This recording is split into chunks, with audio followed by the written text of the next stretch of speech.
We'll start with today's discussion with one positive thoughts.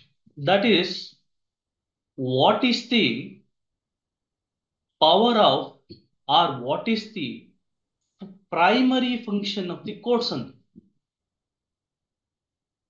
ನ್ಯಾಯಾಲಯದ ಪ್ರಮುಖವಾದಂತಹ ಕಾರ್ಯ ಯಾವುದು ಅಂತ ನಾವು ಪ್ರಶ್ನೆಯನ್ನ ಕೇಳಿದಾಗ, ಪ್ರಶ್ನೆಯನ್ನು ನಮ್ಮನ್ನು ನಾವು ಕೇಳ್ಕೊಂಡಾಗ ನಮಗೆ ಉತ್ತರ ಏನ್ ದೊರಕುತ್ತೆ ಅಂದ್ರೆ, the primary function of the courts is to administer justice ಅಂತ. ನ್ಯಾಯ ವಿಲೇವಾರಿಯ ಪ್ರಕ್ರಿಯೆಯಲ್ಲಿ ಅತ್ಯುನ್ನತವಾದಂತಹ ನ್ಯಾಯವನ್ನ ದೊರಕಿಸಿಕೊಡುವುದೇ ನ್ಯಾಯಾಲಯದ ಪ್ರಮುಖ ಕಾರ್ಯ ಆಗಿರುತ್ತೆ.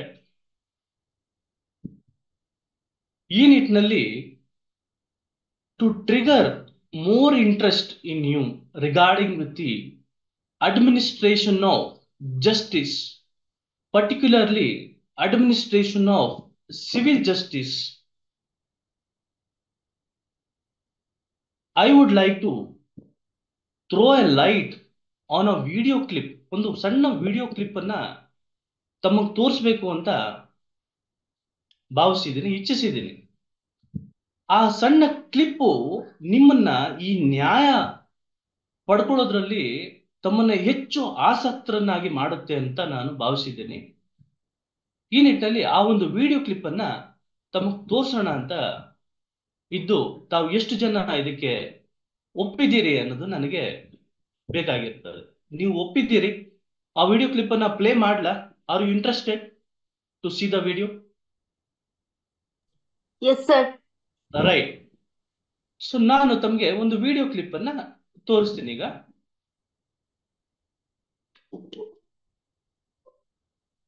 ನೋಡಿ, ಒಂದು ವಿಡಿಯೋ ಕ್ಲಿಪ್ ಅನ್ನ ತೋರಿಸ್ತೀನಿ ತಮಗೆ. ನನ್ನ ಉದ್ದೇಶ ಏನು ಅಂತಂದ್ರೆ, ತಮಗೆ ನ್ಯಾಯದ ಮೇಲೆ, ನ್ಯಾಯಿಕ ವ್ಯವಸ್ಥೆ ಮೇಲೆ ಒಂದು ಗೌರವವನ್ನ ತಂದುಕೊಡುವಂಥದ್ದು, ಕಾನೂನಿನ ಪರಿಚಯವನ್ನ ಮಾಡಿಕೊಡುವಂಥದ್ದು ನನ್ನ ಉದ್ದೇಶ. ಹಾಗಾಗಿ ಎಷ್ಟು ಸಾಧ್ಯನೋ ಅಷ್ಟು ಒಂದು ಇಂಟ್ರೆಸ್ಟ್ ಅನ್ನ ತಗೊಂಡ್ಬರ್ಬೇಕು ಅನ್ನೋ ನಿಟ್ಟಿನಲ್ಲಿ ಈ ಒಂದು ವಿಡಿಯೋ ಕ್ಲಿಪ್ ಅನ್ನ ತಮ್ಮ ಮುಂದೆ ಪ್ಲೇ ಮಾಡ್ಲಿಕ್ಕೆ ಬಯಸ್ತೀನಿ. ಸೊ ಇದು ನಾನು ನೋಡಿ, ಇದನ್ನ ನೋಡ ನಂತರ ನಾವು ವಿಷಯವನ್ನ ಚರ್ಚೆ ಮಾಡೋಣ. ಇದು ಕಾಣಿಸ್ತಾ ಇದೆ ತಮ್ಗೆ? ಕಾಣಿಸ್ತಾ ಇದೆ? ಯಾರಾದ್ರೂ? ಓಕೆ, ಪ್ಲೀಸ್ ಮ್ಯೂಟ್ ಮಾಡ್ಕೊಳ್ಳಿ. Please mute your sir. R N Swamy, mute ಮಾಡ್ಕೊಳ್ಳಿ.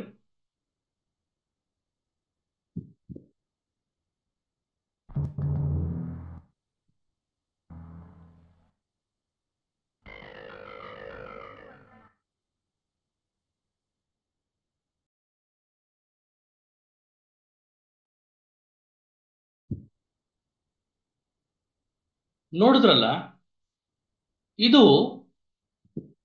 ಒಬ್ಬ ವ್ಯಕ್ತಿಯ ಕತೆ ಅಂತ ನಾವು ಭಾವಿಸಿದ್ರೆ ಅದು ತಪ್ಪಾಗುತ್ತೆ. ಇದು ಸಾವಿರಾರು ಜನದ ಕತೆ.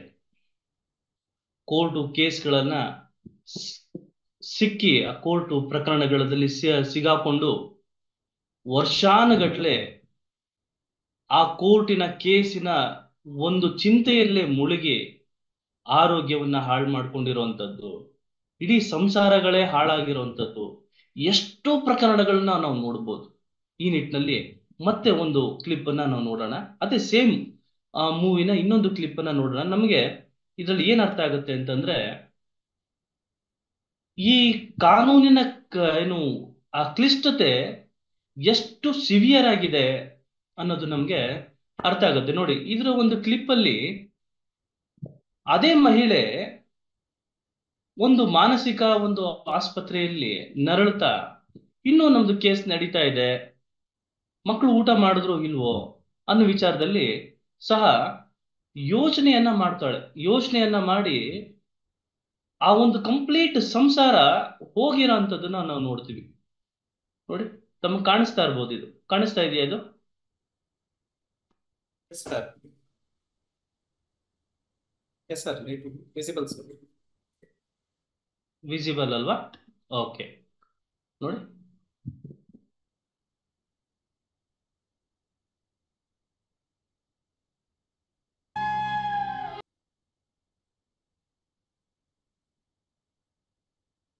ಒಳ್ಳೆಯವ್ರೆ, ನಾನಿಲ್ಲಿ ಚೆನ್ನಾಗೇ ಇದ್ದೀನಿ. ಎಷ್ಟೋ ಸಲ ಮನೆಗೆ ಹೋಗ್ಬೇಕು ಅನ್ಕೊಂಡೆ, ಆದ್ರೆ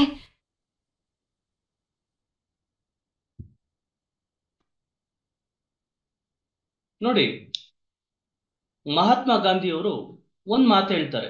ಏನಂತ ಹೇಳ್ತಾರೆ ಅಂತಂದ್ರೆ, is there is any higher courts which is higher than the court of justice is the court of conscience ಅಂತ,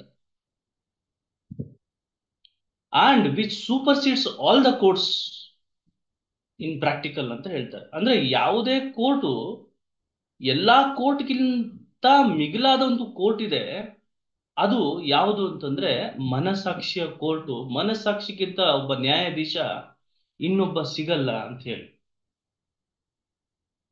ಒಬ್ರು ಜಸ್ಟಿಸ್ ಹೇಳ್ತಾರೆ, ತಮ್ಮ ಒಂದು ಆ ಒಂದು ಫೇರ್ವೆಲ್ ಸೆರೆಮನಿಯಲ್ಲಿ ಒಂದು ಮಾತು ಹೇಳ್ತಾರೆ.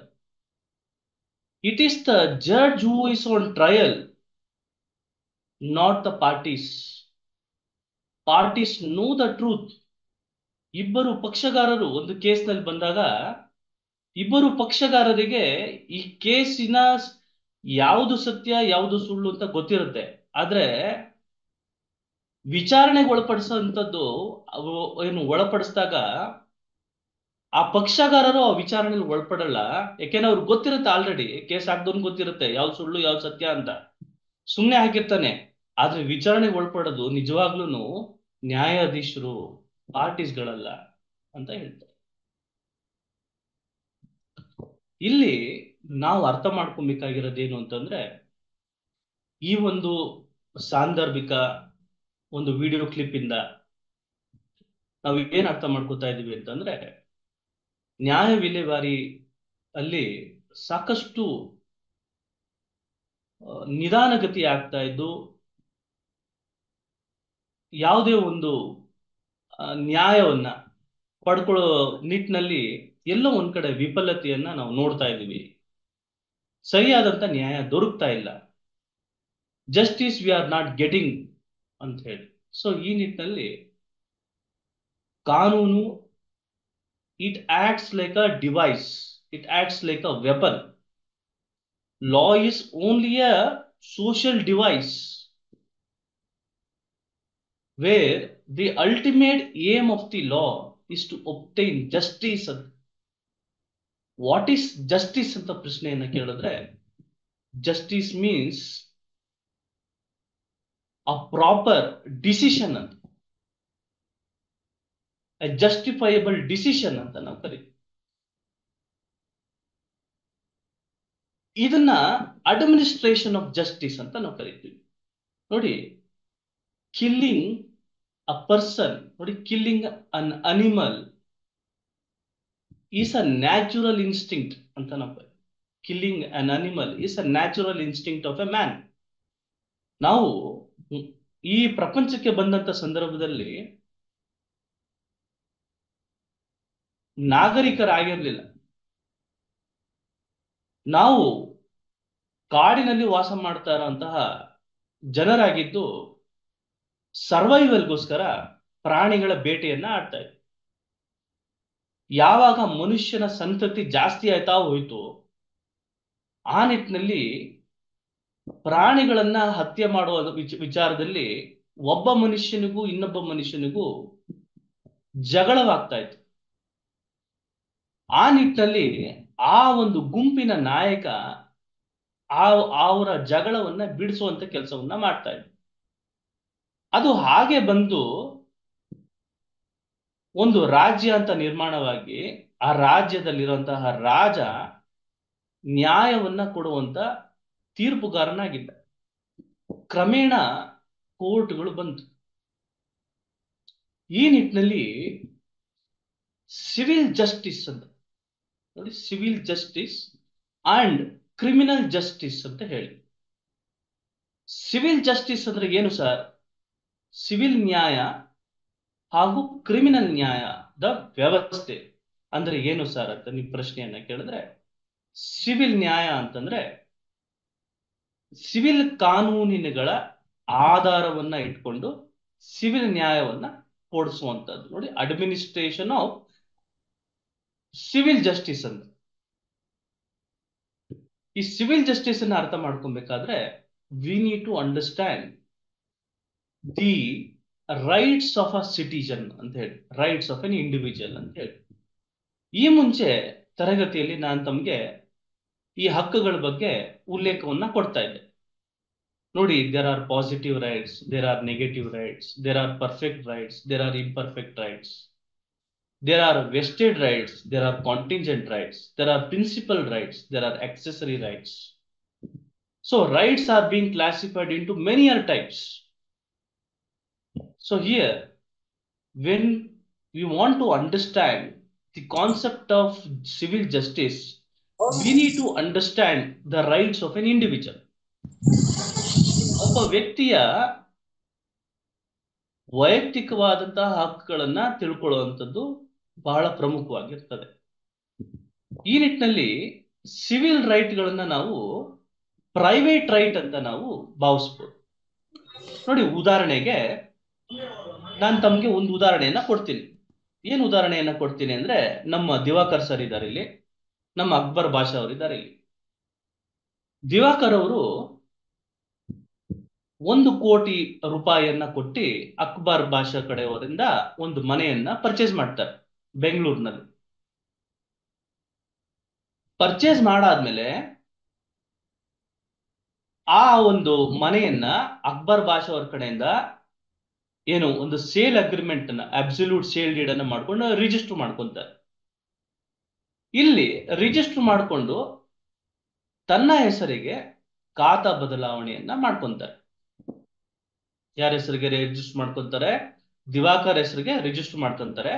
ದಿವಾಕರ್ ಅವ್ರು ಏನ್ ಮಾಡ್ತಾರೆ? ಅಕ್ಬರ್ ಬಾಷಾ ಅವರಿಗೆ 1 ಕೋಟಿ ರೂಪಾಯಿ ಹಣವನ್ನ ಕೊಡ್ತಾರೆ. ಕೊಟ್ಟು ಅವ್ರ ಕಡೆಯಿಂದ ಒಂದು ರಿಜಿಸ್ಟ್ರೇಷನ್ ಮಾಡಿಸ್ಕೊಂಡು ಖಾತಾವನ್ನ ತಮ್ಮ ಹೆಸರಿಗೆ ಮಾಡ್ಕೊಂತಾರೆ. ಇಲ್ಲಿ ನಾವು ಅರ್ಥ ಮಾಡ್ಕೊಬೇಕಾಗಿರೋದೇನು ಅಂತಂದ್ರೆ, ಹಕ್ಕುಗಳು ಹೇಗೆ ಕ್ರಿಯೇಟ್ ಆಯ್ತು ಅಂತ. ನೋಡಿ, initially the right over the house, right of ownership over the house is vested with the Akbar Basha initially, formerly. So before purchasing the property, the ownership of the property, the ownership of the house of the property is vested with the Akbar Basha. The same, when after receiving an amount of rupees 1 crore from Divakar sir, Akbar Basha registered the property at a sub-register office, and later on the khata is being transferred from Akbar Basha to Divakar. So ಮೊದಲು ಅಕ್ಬರ್ ಬಾಷಾ ಕಡೆ rights ಇತ್ತು, ಆ rights ಈಗ ಏನಾಯ್ತು? Transfer ಆಯ್ತು. ನೋಡಿ, transferring of rights. So here, right mean to say that. Nodi, right mean to say that.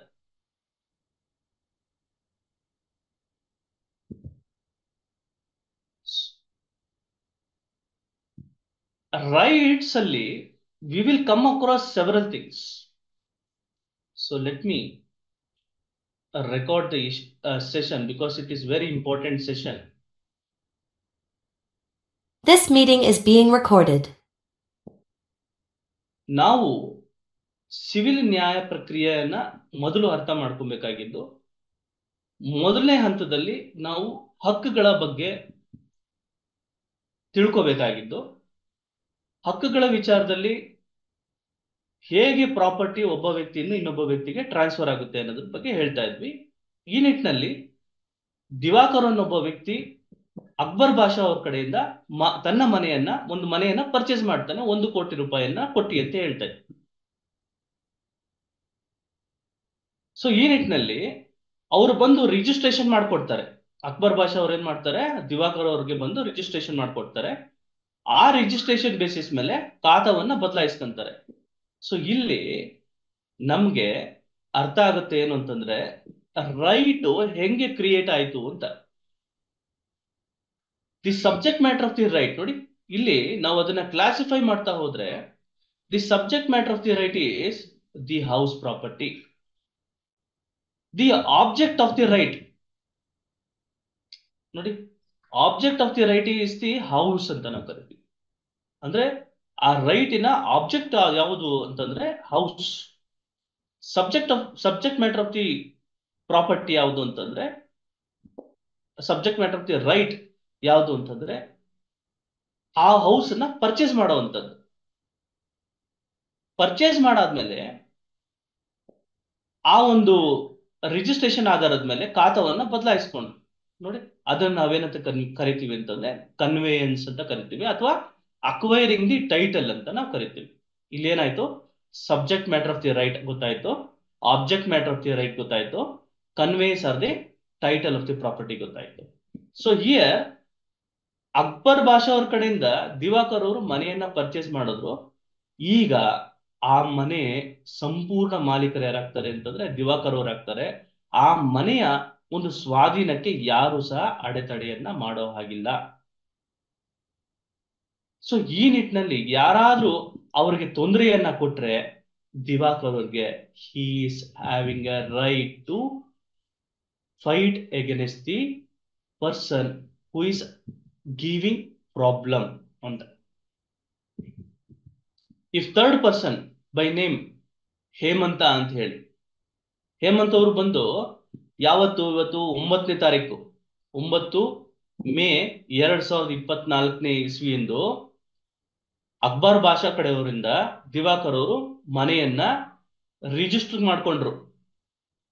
10ನೇ ತಾರೀಕು ಬಂದು ಹೇಳ್ತಾರೆ ಹೇಮಂತ್ ಅವರು, ನೋಡ್ರಿ ಈ ಮನೆ ನೀವು ರಿಜಿಸ್ಟರ್ ಮಾಡ್ಕೊಂಡಿದ್ದೀರಲ್ಲ, ಈ ಮನೆಯನ್ನ ಈ ನೀವು ಮುಂಚೆ ಏನು ರಿಜಿಸ್ಟರ್ ಮಾಡ್ಕೊಳ್ಳೋಕ್ಕಿಂತ ಮುಂಚೆ ನಾನು ರಿಜಿಸ್ಟರ್ ಮಾಡ್ಕೊಂಡಿದ್ದೀನಿ, ನನ್ಗೆ ಅಗ್ರಿಮೆಂಟ್ ಅನ್ನ ಹಾಕೊಟ್ಟಿದ್ದಾರೆ.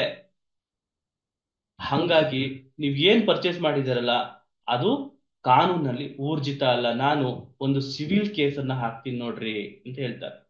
ಸೊ ಸಿವಿಲ್ ಕೇಸ್ ಹಾಕುವಂತ ಸಂದರ್ಭದಲ್ಲಿ ನಮಗೆ ಪ್ರಮುಖವಾಗಿ ಅರ್ಥೈಸ್ಕೊಬೇಕಾಗಿರೋ ಅಂಶ ಯಾವುದು ಅಂತಂದ್ರೆ cause of action. Cause of action ಅಂದ್ರೆ ಏನು ಸರ್ ಅಂತ ನೀವು ಪ್ರಶ್ನೆಯನ್ನ ಕೇಳಿದ್ರೆ ನೋಡಿ, ಕಾಸ್ ಆಫ್ ಆಕ್ಷನ್ ಅಂತ ಏನಂತ ಹೇಳಿದ್ರೆ, ಕಾಸ್ ಆಫ್ ಆಕ್ಷನ್ ಅಂತಂದ್ರೆ ವಿವಾದಕ್ಕೆ ಕಾರಣ ಯಾವುದು ಅಂತ ಹೇಳಿ. ಸರ್ ಕಾಸ್ ಆಫ್ ಆಕ್ಷನ್ ಅಂತಂದ್ರೆ ವಿವಾದಕ್ಕೆ ಕಾರಣ ಅದು ಬೇಕೇ ಬೇಕಾ ಸರ್ ಅಂತ ಪ್ರಶ್ನೆಯನ್ನ ಕೇಳಿದ್ರೆ ಹೌದು ಬೇಕೇ ಬೇಕು ಅಂತ ನಾವು ಹೇಳ್ತೀವಿ. ಸೊ ಅದ್ರಿಂದ ನಾವು ಕೇಸ್ ಹಾಕ್ಲಿಕ್ಕೆ ಬರಲ್ವಾ ಅಂತಂದ್ರೆ ಇಲ್ಲ, ಕೇಸ್ ಹಾಕ್ಲಿಕ್ಕೆ ಬರಲ್ಲ. ಯಾಕೆ ಅಂತಂದ್ರೆ ಸಿವಿಲ್ ನ್ಯಾಯಾಲಯ ಮತ್ತು ಸಿವಿಲ್ ನ್ಯಾಯದ ಒಂದು ವ್ಯವಸ್ಥೆ ನೋಡಿ, ಅಡ್ಮಿನಿಸ್ಟ್ರೇಷನ್ ಆಫ್ ಸಿವಿಲ್ ಜಸ್ಟಿಸ್ ಅಂತ ನಾವು ಕರೀತೀವಿ. ಅದರ ಅಡಿಯಲ್ಲಿ ಕಾನೂನಿನ ಚೌಕಟ್ಟಿನಲ್ಲಿ ನಾವು ದಾವೆಯನ್ನ ಹೂಡಬೇಕಾಗುತ್ತೆ. ಈಗ ನಾನು ಒಂದು ಆಧಾರ್ ಕಾರ್ಡ್ಗೆ ಅಪ್ಲೈ ಮಾಡಬೇಕು, ಅಥವಾ ಒಂದು ಪಾಸ್ಪೋರ್ಟ್ಗೆ ಅಪ್ಲೈ ಮಾಡಬೇಕು, ಅಥವಾ ನಾನು ಒಂದು ಸ್ಕೂಲ್ ಅಡ್ಮಿಷನ್ ತಗೋಬೇಕು. ಪ್ರಾರಂಭದ ಒಂದು ಹಂತದಲ್ಲಿ ಸ್ಕೂಲ್ ಅಥಾರಿಟೀಸ್ನವ್ರು ಏನ್ ಹೇಳ್ತಾರೆ ಅಂದ್ರೆ, ಸರ್ ನೀವು ಒಂದು ಕೆಲಸ ಮಾಡಿ, ಈ ಒಂದು ಅಪ್ಲಿಕೇಶನ್ ಫಿಲ್ಅಪ್ ಮಾಡಿ ಸರ್. ಈ ಅಪ್ಲಿಕೇಶನ್ ಅಲ್ಲಿ ತಂದೆ ಹೆಸರು ಬರೀರಿ, ತಾಯಿ ಹೆಸರು ಬರೀರಿ, ಮಗುವಿನ ಹೆಸರು ಬರೀರಿ, ಮಗುಗೆ ಎಷ್ಟು ವಯಸ್ಸಿದೆ ಅಂತ ಬರೀರಿ, ಮಗುಗೆ ಏನಾದ್ರೂ ತೊಂದರೆ ಇದೆಯಾ, ಮೆಡಿಕಲ್ ಪ್ರಾಬ್ಲಮ್ ಇದೆಯಾ ಅದನ್ನು ಸಹ ನೀವು ಅದು ಮೆನ್ಷನ್ ಮಾಡಬೇಕು ಸರ್, ಇದು ಫಾರ್ಮ್ಯಾಲಿಟಿ ಅಂತ ಹೇಳ್ತೀವಿ. ಅದೇ ರೀತಿಯಲ್ಲಿ ಕಾನೂನಿನ ಅಡಿಯಲ್ಲಿ ಸಿವಿಲ್ ನ್ಯಾಯಾಲಯದಲ್ಲಿ ನಾವು ಕೇಸ್ ಹಾಕೋಕ್ಕಿಂತ ಮುಂಚೆ ನಮಗೆ ಒಂದು ಫಾರ್ಮ್ಯಾಲಿಟಿಯನ್ನ ಫಾಲೋ ಮಾಡಬೇಕಾಗುತ್ತೆ. ಸೊ ಈ ನಿಟ್ಟಿನಲ್ಲಿ ಯಾವುದು ಕಾನೂನುಗಳು ಸಹಕಾರಿ ಆಗ್ತದೆ, ಯಾವೆಲ್ಲ ಕಾನೂನುಗಳು ಸಹಕಾರಿಯಾಗುತ್ತೆ ಅಂತಂದ್ರೆ ಸಿವಿಲ್ ಪ್ರೊಸೀಜರ್ ಕೋಡ್ ಸಹಕಾರಿಯಾಗುತ್ತೆ, ಇಂಡಿಯನ್ ಎವಿಡೆನ್ಸ್ ಆಕ್ಟ್ ಸಹಕಾರಿಯಾಗುತ್ತೆ, ಮತ್ತೆ ಸಾಕಷ್ಟು ಏನು ಪರ್ಸನಲ್ ಕಾನೂನುಗಳಾದಂತಹ ಒಂದು ಇಂಡಿಯನ್ ಸಕ್ಸೆಷನ್ ಆಕ್ಟ್ ಇರ್ಬೋದು, ಅಥವಾ ಹಿಂದೂ ಮ್ಯಾರೇಜ್ ಆಕ್ಟ್ ಇರ್ಬೋದು, ಅಥವಾ ಹಿಂದೂ ಸಕ್ಸೆಷನ್ ಆಕ್ಟ್ ಇರ್ಬೋದು. ಸೊ ಈ ನಿಟ್ಟಿನಲ್ಲಿ ಟ್ರಾನ್ಸ್ಫರ್ ಆಫ್ ಪ್ರಾಪರ್ಟಿ ಆಕ್ಟ್ ಇರ್ಬೋದು. ಹಾಗಾಗಿ ಸಾಕಷ್ಟು ಕಾನೂನುಗಳು ಸಹ ನಾವು ಇದರಲ್ಲಿ ನಾವು ನೋಡ್ತಾ ಹೋಗ್ತೀವಿ. ಸೊ ಈ ನಿಟ್ಟಿನಲ್ಲಿ ನಾವು ಅರ್ಥ ಮಾಡ್ಕೊಬೇಕಾಗಿರೋದೇನು, ಇಲ್ಲಿ ನಮ್ಮ ಕೊನೆ ಹಂತ ಏನು, ನ್ಯಾಯವನ್ನ ಪಡ್ಕೊಳ್ಳುವಂಥದ್ದು. ಎಂತ ನ್ಯಾಯ ಅಂತಂದ್ರೆ ಒಂದು ಸಕಾರಾತ್ಮಕವಾದಂತ ನ್ಯಾಯವನ್ನ ಪಡ್ಕೊಳ್ಳೋದು ನಮ್ಮ ಅಂತಿಮವಾದಂತ ಗುರಿ. ಸೊ ಈ ಗುರಿಯನ್ನ ನಾವು ಮುಟ್ಟಬೇಕಾದ್ರೆ ನಾವು ಸಿವಿಲ್ನ ಕೇಸನ್ನ ಹಾಕ್ಬೇಕು. ನೋಡಿ, ಅದನ್ನ ನಾವು 3 ಸ್ಟೇಜ್ಗಳಾಗಿ ವಿಂಗಡಣೆಯನ್ನ ಮಾಡ್ತೀವಿ.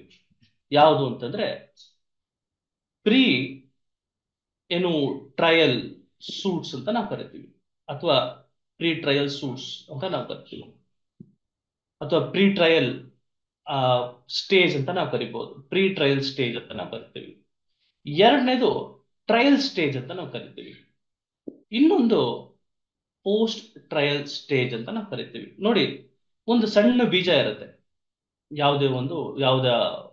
ಯಾವ್ದನ ಒಂದು ಮರದ ಬೀಜ. ಆ ಮರದ ಬೀಜವನ್ನ ನಾವು ಭೂಮಿಯಲ್ಲಿ ಹಾಕ್ತೀವಿ. ಭೂಮಿಗೆ ಹಾಕಿದ ನಂತರ ಅದಕ್ಕೆ ನೀರನ್ನ ಹಾಕ್ತೀವಿ. ಪೋಷಣೆಯನ್ನ ಮಾಡಿದಾಗ ಸಸಿ ಬೆಳೆಯುತ್ತೆ. ಸಸಿ ಬೆಳೆದಿತ್ತು ಮರವಾಗುತ್ತೆ. ಮರದಲ್ಲಿ ಹಣ್ಣುಗಳು ಬಿಡುತ್ತೆ. ಹಣ್ಣುಗಳು ಬಿಟ್ಟದ್ಮೇಲೆ ಹಣ್ಣುಗಳು ನಮ್ ಕೈಗೆ ಸಿಗಲ್ಲ, ಅವೇ ನಮ್ ಕೈಗಳಿಗೆ ಆ ಹಣ್ಣು ಬೀಳೋದಿಲ್ಲ. ಸೊ ನಾವೇ ಕೈ ಹಾಕಿ ಹಣ್ಣುಗಳನ್ನ ಕಿತ್ಕೊಳ್ಳುವಂತ ಪ್ರಯತ್ನ ಮಾಡ್ಬೇಕು. ಸೊ ಇದನ್ನ ನಾನು ಏನು ಈ ರೀತಿ ನಾವು ಅರ್ಥೈಸ್ಕೊಂಡ್ರೆ, ಮೊದಲು ಕೇಸನ್ನ ನಾವೇ ಹಾಕ್ಬೇಕಾಗತ್ತೆ. ಕ್ರಿಮಿನಲ್ ಕೇಸ್ಗಳಲ್ಲಿ ಸರ್ಕಾರ ಯಾವುದೇ ಒಬ್ಬ ವ್ಯಕ್ತಿಗೆ ಅನ್ಯಾಯವಾದಂತ ಸಂದರ್ಭದಲ್ಲಿ, ಯಾವುದೇ ಒಬ್ಬ ವ್ಯಕ್ತಿ ಇನ್ನೊಬ್ಬ ವ್ಯಕ್ತಿಗೆ ತೊಂದರೆ ಮಾಡಿದಂತ ಸಂದರ್ಭದಲ್ಲಿ ಪನಿಷ್ಮೆಂಟ್ ಅನ್ನ ಕೊಡ್ತದೆ. That is criminal justice system. In criminal justice system, the wrong doer gets the punishment ಅಂತ. In civil justice system, a sufferer will be awarded compensation ಅಂತ. ಸಿವಿಲ್ ನ್ಯಾಯಾಲಯದಲ್ಲಿ, ಸಿವಿಲ್ ನ್ಯಾಯ ಪ್ರಕ್ರಿಯೆಯಲ್ಲಿ ಒಬ್ಬ ಬಾಧಿತ ವ್ಯಕ್ತಿಗೆ ಏನ್ ಸಿಗ್ತದೆ ಅಂತಂದ್ರೆ ಪರಿಹಾರ ಕೊಡುತ್ತೆ. ಅದೇ ಕ್ರಿಮಿನಲ್ ನ್ಯಾಯಾಲಯದಲ್ಲಿ ಒಬ್ಬ ತಪ್ಪು ಮಾಡಿರೋರಿಗೆ ಶಿಕ್ಷೆಯನ್ನ ಕೊಡುವಂಥದ್ದು ಆಗಿರ್ತದೆ. ಈ ನಾವು ಸಿವಿಲ್ ಒಂದು ನ್ಯಾಯಾಲಯ ಮತ್ತು ಸಿವಿಲ್ ನ್ಯಾಯ ಪ್ರಕ್ರಿಯೆಯನ್ನ ಅರ್ಥ ಮಾಡ್ಕೊಬೇಕಾದ್ರೆ ನಾವೇನು ಮೊದಲು ಅರ್ಥ ಮಾಡ್ಕೊಬೇಕು ಅಂತಂದ್ರೆ, ಇಲ್ಲಿ ನಾವು ಏನು ಯಾವೆಲ್ಲ ಅಂಶಗಳು ನಾವು ನ್ಯಾಯಾಲಯದಲ್ಲಿ ಹಾಕ್ತೀವಿ ಅನ್ನೋ ವಿಚಾರನ ಅರ್ಥೈಸ್ಕೋಬೇಕಾಗುತ್ತೆ. ಅದರಲ್ಲಿ ನಾವು 3 ಹಂತಗಳನ್ನ ನಾವು ತಿಳ್ಕೊಂಡ್ವಿ. ಏನು? Pre trial stage, trial stage and conclusion part ಅಥವಾ ಪೋಸ್ಟ್ ಟ್ರಯಲ್ ಸ್ಟೇಜ್ ಅಂತ.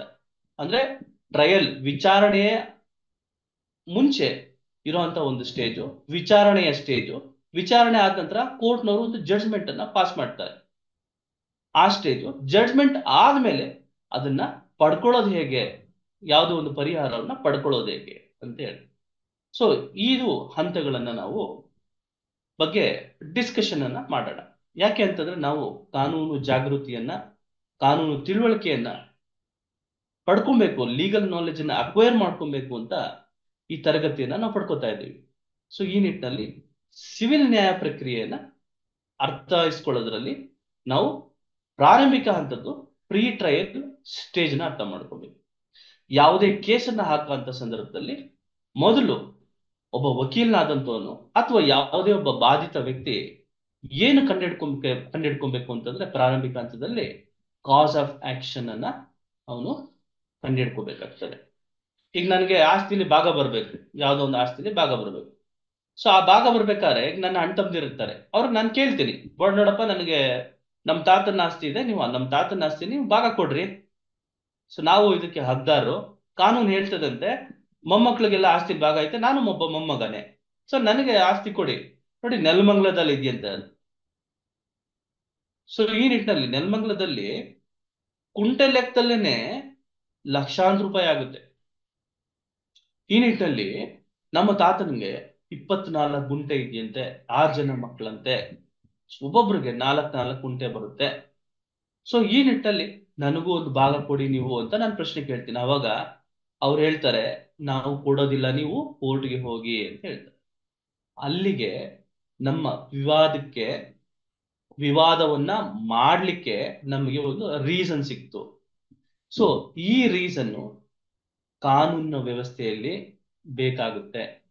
ನೀನ್ ಯಾಕಪ್ಪ ಕೋರ್ಟ್ಗೆ ಬಂದೆ ಅಂತ ಪ್ರಶ್ನೆ ಕೇಳಿದ್ರೆ, ನಾನು ಭಾಗ ಕೇಳಿದೆ, ಭಾಗ ಕೊಡ್ಲಿಲ್ಲ ಸ್ವಾಮಿ ಅವರು. ಸೊ ಹಂಗಾಗಿ ನಾನೇನ್ ಮಾಡಿದೆ, ಬಂದು ತಮ್ಮ ಹತ್ರ ನಾನು ನ್ಯಾಯ ಕೇಳ್ತಾ ಇದ್ದೀನಿ ಅಂತ ನಾನು ಹೇಳ್ತೀನಿ. ಹಾಗಾದ್ರೆ ಆ ನಿಟ್ಟಲ್ಲಿ ಏನಾದ್ರೂ ನೀನು ನೋಟಿಸ್ ಅನ್ನ ಕೊಟ್ಟಿದ್ದೇನಪ್ಪ ಅಂತ ಕೇಳ್ತಾರೆ. ಹ್ಞೂ ಸ್ವಾಮಿ ಕೊಟ್ಟಿದ್ದೀನಿ. ಪ್ರಾರಂಭಿಕ ಹಂತದಲ್ಲಿ ಒಂದು ಲಾಯರ್ ನೋಟಿಸ್ ಅನ್ನ ಕಳಿಸುವಂಥದ್ದು ಅಥವಾ ಒಬ್ಬ ಪ್ರೈವೇಟ್ ಇಂಡಿವಿಜುವಲೇ ಒಂದು ನೋಟಿಸ್ ಅನ್ನ ಕೊಡುವಂಥದ್ದು ಪ್ರಕ್ರಿಯೆ ಅನ್ನ ಮಾಡಲೇಬೇಕಾಗುತ್ತೆ. ನೋಟಿಸ್ ಅನ್ನ ಕೊಟ್ಟು ನೋಟಿಸ್ನ ನಿರಾಕರಣೆಯನ್ನ ಮಾಡ್ತಾರೆ. ಆ ನೋಟಿಸ್ ಅನ್ನ ಪ್ರಕಾರವಾಗಿ ನೀವೇನು ರಿಲೀಫ್ ಅನ್ನ ಕೇಳಿರ್ತೀರಿ, ಆ ರಿಲೀಫ್ಗೆ ಯಾವುದೇ ತರ ಉತ್ತರ ನಿಮ್ಗೆ ಸಿಗದಲೇ ಇದ್ದಂತ ಪಕ್ಷದಲ್ಲಿ ಏನಾಗ್ತದೆ ಅಂತಂದ್ರೆ, ಅವರು ಆ ಒಂದು ನೋಟಿಸ್ ನಿಮ್ಗೆ ಬೇಸಾಗಿ ಕೆಲಸವನ್ನ ಮಾಡುತ್ತೆ. ಬೇಸಾಗಿ ಕೆಲಸವನ್ನ ಮಾಡಿ ನೀವು ಆ ಒಂದು ನ್ಯಾಯಾಲಯದಲ್ಲಿ ಒಂದು ದಾವೆಯನ್ನ ಹೂಡ್ತೀವಿ. ಯಾರು ಸಿವಿಲ್ ಒಂದು ನ್ಯಾಯ ಪ್ರಕ್ರಿಯೆಯಲ್ಲಿ ದಾವೆಯನ್ನ ಹೂಡ್ತಾರಲ್ಲ, ಅವನಿಗೆ ನಾವೇನಂತ ಕರಿತೀವಿ ಅಂದ್ರೆ ಕನ್ನಡದಲ್ಲಿ ವಾದಿ ಅಂತ ಕರಿತೀವಿ. ಸೊ ಆಪೋಸಿಟ್ ಪಾರ್ಟಿಗೆ ಏನಂತ ಕರಿತೀವಿ, ಪ್ರತಿವಾದಿ ಅಂತ ಕರಿತೀವಿ. ಇಂಗ್ಲಿಷ್ ನಲ್ಲಿ ಪ್ಲೇಂಟಿಫ್ ಅಂತ ಕರಿತೀವಿ. ಆಪೋಸಿಟ್ ಪಾರ್ಟಿಗೆ ಡಿಫೆಂಡೆಂಟ್ ಅಂತ ಕರಿತೀವಿ. ಅವನು ಏನು ಕೋರ್ಟ್ಗೆ ಒಂದು ವಾದ ಪತ್ರವನ್ನ ಹಾಕ್ತಾನೆ, ಆ ವಾದ ಪತ್ರದಲ್ಲಿ ಕಾಸ್ ಆಫ್ ಆಕ್ಷನ್ ಅನ್ನ ಬರಿಬೇಕಾಗುತ್ತೆ. ವಿವಾದಕ್ಕೆ ಕಾರಣ ಏನು ಅಂತ ಬರಿಬೇಕು. ಯಾಕೆ ಸರ್ ಇದು ಬರಿಬೇಕು ಅಂತಂದ್ರೆ, ಈ ಸಿವಿಲ್ ನ್ಯಾಯಾಲಯದ ಒಂದು ನ್ಯಾಯ ಪ್ರಕ್ರಿಯೆಯಲ್ಲಿ ನೋಡಿ, ಜುಡಿಷಿಯಲ್ ಪ್ರಾಸೆಸ್ ಅಂತ ಕರಿತೀವಿ. ಇದನ್ನ ಏನಂತ ಕರಿತೀವಿ, judicial process. Judicial process consist of the stages of the civil suit, the arguments made in the civil suit, the cross examination or the examination of witnesses made in the suit, also considered in the judicial process. From the institution of the suit to till the judgment of the court, suit na institute ಮಾಡಿ till judgment of the court, judgment ಅನ್ನು ತಗೋತೀವಲ್ಲ, ನ್ಯಾಯವನ್ನ ತಗೋತೀವಲ್ಲ, ಅಲ್ಲಿವರೆಗೂ ನಡೆಯುವಂತ ಪ್ರಕ್ರಿಯೆ ಇದೆಯಲ್ಲ, ಆ ಪ್ರಕ್ರಿಯೆಯನ್ನು ನಾವೇನಂತ ಕರಿತೀವಿ, judicial process ಅಂತ ನಾವು ಕರಿತೀವಿ. ಆ ಜುಡಿಷಿಯಲ್ ಪ್ರಾಸೆಸ್ ಅನ್ನ ಅರ್ಥೈಸ್ಕೊಮ್ಮೆ ಮೊದಲು. ಈ ಯಾಕೆ ನಾನು ಹೋಗಿದ ತಕ್ಷಣ, ನಾನು ನ್ಯಾಯ ಕೇಳಿದ ತಕ್ಷಣ ಎಷ್ಟು ವರ್ಷಗಳು ತಗೊಳುತ್ತಲ್ಲ, ನಾನು ಸತ್ತೋಗಿ ನನ್ನ ಮಕ್ಕಳು ಬಂದು ತಿರ್ಗ ನನ್ನ ಮಕ್ಕಳು ಹೋಗಿ ಮೊಮ್ಮಕ್ಕಳು ಬರ್ತಾರೆ ಕೇಸ್ನಲ್ಲಿ, ಆ ಮಟ್ಟದವರೆಗೂ ಕೇಸು ನಡೀತಾ ಹೋಗುತ್ತೆ. ಯಾಕೆ ಅಂತ ನಾವು ಪ್ರಶ್ನೆಯನ್ನ ಹಾಕೊಂಡ್ರೆ, because of long judicial process. ಆ ಪ್ರೋಸೆಸ್ ಅನ್ನ ಅರ್ಥೈಸ್ಕೊಳ್ಳೋ ಅಂಥದ್ದು ಮಾಡ್ಬೇಕಾಗುತ್ತೆ ಮೊದಲನೇ ಹಂತದಲ್ಲಿ. ಸೊ ಈ ನಿಟ್ಟಿನಲ್ಲಿ ನಾವೇನ್ ಮಾಡ್ತೀವಿ, ವಾದ ಪತ್ರದಲ್ಲಿ ಕಾಸ್ ಆಫ್ ಆಕ್ಷನ್ ಹಾಕ್ತಿವಿ, ಜೂರಿಸ್ಟಿಕ್ಷನ್ ಅನ್ನ ಹಾಕ್ತಿವಿ. ಈ ನಿಟ್ಟಿನಲ್ಲಿ ಎಲ್ಲರೂ ಸಹ ಯಾವುದೋ ಒಂದು ಭಾಗದ ವಿಚಾರವಾಗಿ ನಾನು ಕೇಸನ್ನ ಹಾಕ್ತೀನಿ, ನನಗೂ ಭಾಗ ಬರಬೇಕು, ನನಗೂ ಈ ಒಂದು ಹಕ್ಕಿದೆ, ನನಗೆ ನಷ್ಟ ಆಗಿದೆ, ನನ್ನ ಒಂದು ಪ್ರಾಪರ್ಟಿಯಲ್ಲಿ ಇಂಥವ್ರು ತೊಂದರೆಯನ್ನ ಕೊಡ್ತಾ ಇದ್ದಾರೆ, ಅವ್ರಿಗೆ ಇಂಜೆಕ್ಷನ್ ಅನ್ನ ಹಾಕುವಂಥದ್ದು, ಸ್ಟೇ ಮಾಡಿಸುವಂಥದ್ದು ನಾನು ಮಾಡ್ತೀನಿ ಅನ್ನೋ ನಿಟ್ಟಲ್ಲಿ ಪ್ರತಿಯೊಬ್ರು ಕೇಸ್ ಹಾಕ್ತಾರೆ. ಆ ಕೇಸ್ ಹಾಕಿದಂತ ಸಂದರ್ಭದಲ್ಲಿ ನ್ಯಾಯಾಲಯಗಳು ಆ ಒಂದು ಕೇಸಿನ ಪ್ರಕರಣದಲ್ಲಿ ತುಂಬೋಗ್ಬಿಡ್ತದೆ. ಈ ನಿಟ್ಟಿನಲ್ಲಿ ಫಿಲ್ಟರ್ ಅನ್ನ ಮಾಡ್ಬೇಕು. ಯಾವಾಗ್ಲೂ 25 ವರ್ಷದ ನಡೆದೋಗಿರುವಂಥದ್ದು, 30 ವರ್ಷ ನಡೆದೋಗಿರುವಂಥದ್ದು ಬಂದಂತ ಸಂದರ್ಭದಲ್ಲಿ ನ್ಯಾಯ ವಿಲೇವರಿ ಕಷ್ಟ ಆಗ್ತದೆ. ಸೊ ನ್ಯಾಯ ಯಾರಿಗೆ ನಾವು ಕೊಡ್ಬೇಕು ಅಂದ್ರೆ, ಯಾರು ಕಾನೂನನ್ನ ಅರ್ಥೈಸ್ಕೊಂಡಿರ್ತಾರೆ, ಯಾರು ಕಾನೂನಿನ ವಿಚಾರದಲ್ಲಿ, ಹಕ್ಕಿನ ವಿಚಾರದಲ್ಲಿ ಜಾಗೃತರಾಗಿರ್ತಾರೆ, ಅಂತವ್ರಿಗೆ ನ್ಯಾಯವನ್ನ ಕೊಡಿಸುತ್ತೆ ಕಾನೂನು ಅಥವಾ ಕೋರ್ಟ್.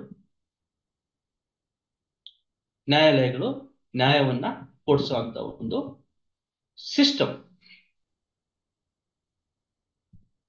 ಜೂರಿಸ್ಟಿಕ್ಷನ್ ಅನ್ನ ಬರೆಯುವಂಥದ್ದು. ಸ್ವಾಮಿ ಈ ಕೋರ್ಟ್ ಅನ್ನ ಹೊರತುಪಡಿಸಿ ಬೇರೆ ಯಾವ ಕೋರ್ಟ್ ನಲ್ಲೂ ಈ ಪ್ರಕರಣವನ್ನ ನಾವು ದಾಖಲಿಸಿಲ್ಲ. ಒಂದ್ ವೇಳೆ ಆಲ್ರೆಡಿ ದಾಖಲಿಸಿದ್ದಂತ ಸಂದರ್ಭದಲ್ಲಿ ಏನ್ ಮಾಡ್ತಾರೆ, ಇದು ಆಲ್ರೆಡಿ ಇದು ಇತ್ಯರ್ಥ ಆಗಿದೆ, ಇತ್ಯರ್ಥ ಆಗಿರೋದನ್ನ ಮತ್ತೆ ತಗೊಂಡ್ಬಂದು ಕೋರ್ಟಿನ ಟೈಮ್ ವೇಸ್ಟ್ ಮಾಡ್ತಾ ಇದ್ದಾರೆ ಅಂತ ಹೇಳಿ ಒಂದು ರೆಸ್ ಜುಡಿಕೇಟಾ ಪ್ರಿನ್ಸಿಪಲ್ ಅಡಿಯಲ್ಲಿ ಇದನ್ನ ರಿಜೆಕ್ಟ್ ಮಾಡಿಸ. ಸೊ ಅದನ್ನು ಡಿಕ್ಲರೇಷನ್ ಅನ್ನ ತಗೊಳ್ಳುವಂಥದ್ದು.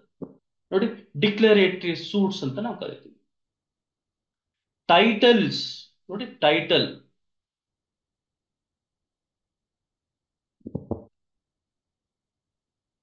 ಯಾವುದೇ ಒಂದು ವಸ್ತುವನ್ನ ನಾನು ಪಡ್ಕೊಂಡಾಗ ಅದರ ಮೇಲೆ ನನಗೆ ಟೈಟಲ್ ಬರ್ತದೆ. ನಾನು ಪ್ರಾಪರ್ಟಿಯನ್ನ ನಾನು ಪರ್ಚೇಸ್ ಮಾಡಿದ್ರೆ property belongs to me. If I followed the due process of law in transferring the former owner's name into my name, I will get a title over the property. So I am having a title over the property. ಈ ನಿಟ್ಟಿನಲ್ಲಿ ಯಾರೇ ಒಬ್ಬ ಇನ್ನೊಬ್ಬ ವ್ಯಕ್ತಿ ಅದ್ರ ಬಗ್ಗೆ dispute ಅನ್ನ ಮಾಡಿದಂತ ಸಂದರ್ಭದಲ್ಲಿ, ಲಿಟಿಗೇಷನ್ ಮಾಡಿದಂತ ಸಂದರ್ಭದಲ್ಲಿ ಕೋರ್ಟ್ನವರು ಹೌದು ನಿನಗೆ ಇದು ಟೈಟಲ್ ಇದೆ, you are having a perfect title, as you are the owner of the property ಅಂತ ಹೇಳಿ ರೈಟ್ಸ್ ಇನ್ ವಿಚಾರವಾಗಿ, ಹಕ್ಕಿನ ವಿಚಾರವಾಗಿ ಕೋರ್ಟು ಏನು ಆ ಪ್ರಕರಣವನ್ನ ಇತ್ಯರ್ಥಪಡಿಸುತ್ತೆ. ಸೊ ಈ ನಿಟ್ಟಿನಲ್ಲಿ we are going to see the number of types of suits or number of types of civil cases. ಅದರಲ್ಲಿ ಪ್ರಮುಖವಾಗಿ ನಾವು ನೋಡುವಂಥದ್ದು ಯಾವ್ಯಾವು ಸರ್ ಅಂತ ನೀವು ಪ್ರಶ್ನೆಯನ್ನ ಕೇಳಿದ್ರೆ, ಅದರಲ್ಲಿ ಮೊದಲನೇ ಒಂದು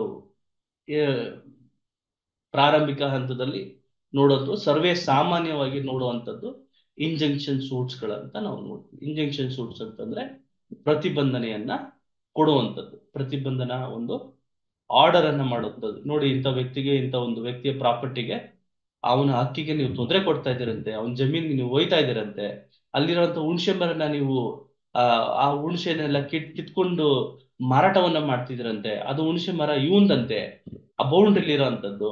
ಸೊ ಅದಕ್ಕೆ ನೀವು ಹೋಗ್ಬೇಡಿ, ನಿಮ್ಮವರು ಅಥವಾ ಇನ್ನೊಬ್ರು ಯಾರೋ ಬಂದು ಮನೆ ಕಟ್ತಾ ಇದ್ದಾರಂತೆ ಅಂತ ಹೇಳಿ ಪ್ರತಿಬಂಧ ಆಜ್ಞೆಯನ್ನ ತಗೊಂಬರೋಂಥದ್ದು ನಾವು ಪ್ರಾರಂಭಿಕ ಹಂತದ ಒಂದು ಸಿವಿಲ್ ವ್ಯಾಜ್ಯಗಳಲ್ಲಿ ನಾವು ನೋಡ್ತೀವಿ.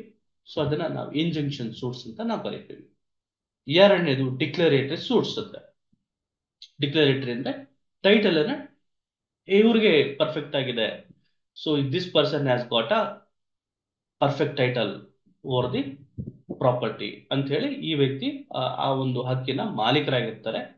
ಸೊ ಹಾಗಾಗಿ ಆ ಒಂದು ಪ್ರಾಪರ್ಟಿಯ ಮಾಲೀಕರಾಗಿರೋದ್ರಿಂದ ಇವ್ರಿಗೆ ನೀವು ತೊಂದರೆ ಕೊಡಬಾರ್ದು, ಆ ಪ್ರಾಪರ್ಟಿ ಇವ್ರದೇ ಅಂತ ಹೇಳಿ ಡಿಕ್ಲರೇಷನ್ ಮಾಡುವಂಥದ್ದು.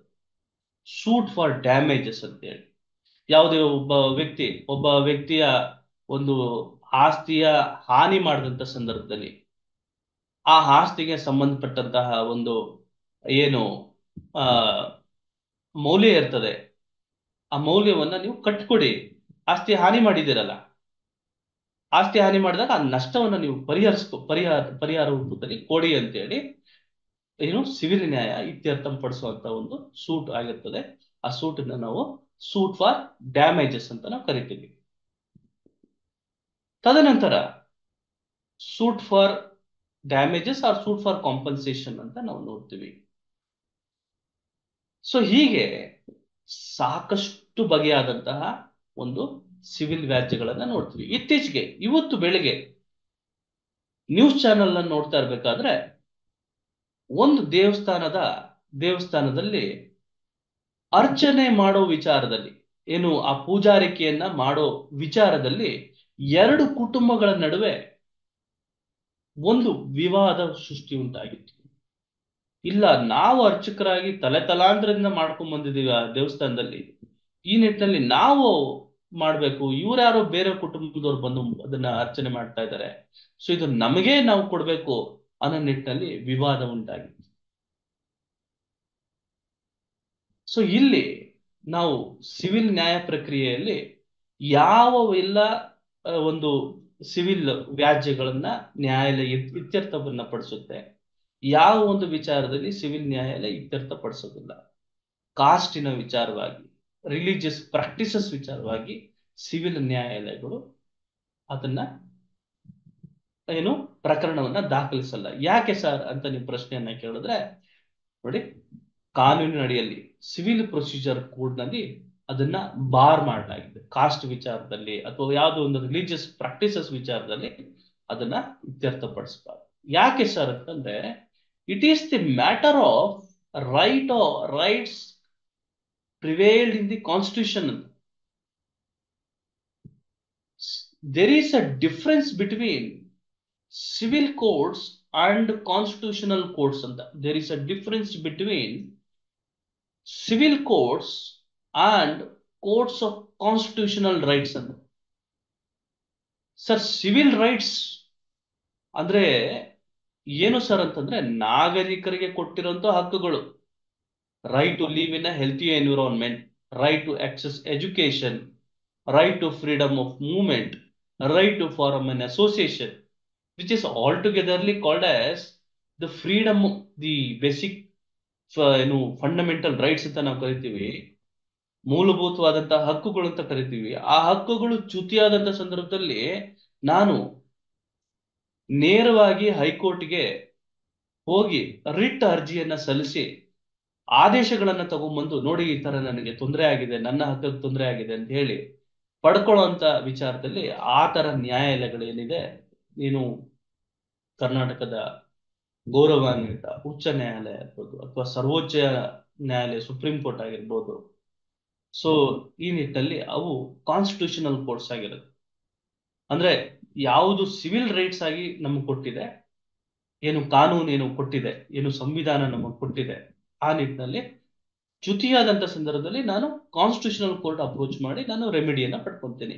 ಆದ್ರೆ ನನ್ನ ವೈಯಕ್ತಿಕವಾದಂತಹ ಹಕ್ಕು, ನೋಡಿ, ನಾನು ಮದ್ವೆಯನ್ನ ಮಾಡ್ಕೊಂಡಿರ್ತೀನಿ, ಮದುವೆ ಮಾಡ್ಕೊಂಡು ಆ ಗಂಡ ಸರಿಯಾಗಿ ನೋಡ್ಕೊಂತ ಇರಲ್ಲ, ನನ್ನನ್ನ ದೂರ ತಳ್ಳಿರ್ತಾನೆ, ನನ್ನ ಮಗು ಆಗಿದೆ, ಈಗ ನನ್ ಯಾರು ನೋಡ್ಕೊಳ್ಳೋರು, ನೋಡ್ಕೊಳ್ಳುವಂತ ಜವಾಬ್ದಾರಿ ಅವನಿಗಿದೆ ಅಲ್ವಾ. ಸೊ ನನಗೆ ಅವನು ನನ್ನ ಜೊತೆ ಬಂದು ಜೀವನವನ್ನ ಮಾಡುವಂಥದ್ದು, ನೋಡಿ, ಅದನ್ನ ಕಾಂಜುಗಲ್ ರೈಟ್ಸ್ ಅಂತೀವಿ.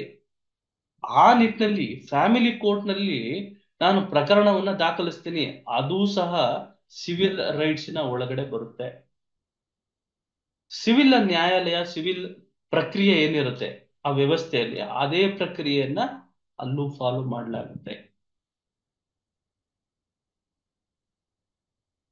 ಸೊ ಈ ನಿಟ್ಟಿನಲ್ಲಿ ಪ್ರಾರಂಭಿಕ ಹಂತದಲ್ಲಿ ನಾವು ದಾವೆಯನ್ನ ಅಥವಾ ಪಿಟಿಷನ್ ಅನ್ನ ಕೋರ್ಟ್ಗೆ ಫೈಲ್ ಮಾಡಬೇಕಾಗುತ್ತೆ.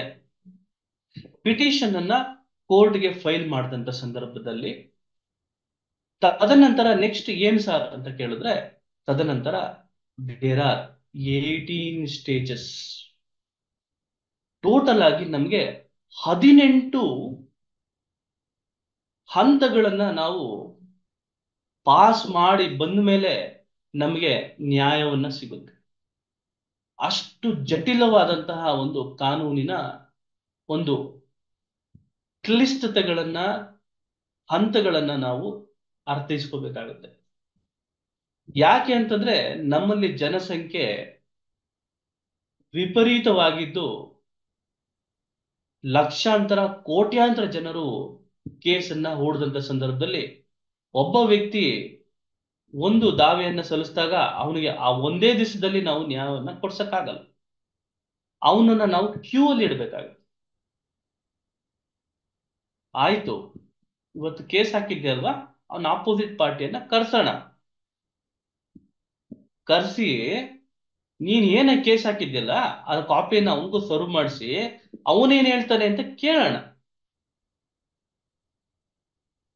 ಕೇಳಾದ ನಂತರ ನಿಮ್ಮ ಹತ್ರ ಏನಿದೆ ದಾಖಲೆಗಳು, ಈ ಪ್ರಾಪರ್ಟಿ ನಂದು ಅಂತ ಬಂದಿದ್ಯಲ್ಲ ನೀನು, ಈ ನಿಟ್ಟಿನಲ್ಲಿ ನಿನ್ನ ಸಾಕ್ಷಿಗಳನ್ನ, ದಾಖಲೆಗಳನ್ನ ನನಗೆ ಕೊಡು, ನಾನು ನ್ಯಾಯದ ತಕ್ಕಡಿಯಲ್ಲಿ ತೂಗ್ತೀನಿ. ತದನಂತರ ಅವನೇನ್ ಸಾಕ್ಷಿಗಳನ್ನು ಕೊಡ್ತಾರಲ್ಲ ಆ ಸಾಕ್ಷಿಗಳನ್ನು ನನ್ನ ನ್ಯಾಯ ತಕ್ಕಡಿಯಲ್ಲಿ ನಾನು ತೂಗ್ತೀನಿ. ತೂಕಿ ಆ ನ್ಯಾಯದ ತಕ್ಕಡಿಯನ್ನ ನಾನು ತುಲನೆಯನ್ನ ಮಾಡ್ತೀನಿ. ಯಾವ ಕಡೆ ಹೆಚ್ಚು ತುಲನೆ ಆಗುತ್ತೆ ಅವ್ರ ಕಡೆ ನ್ಯಾಯವನ್ನ ಕೊಡಿಸುವಂಥದ್ದು ಮಾಡೋಣ.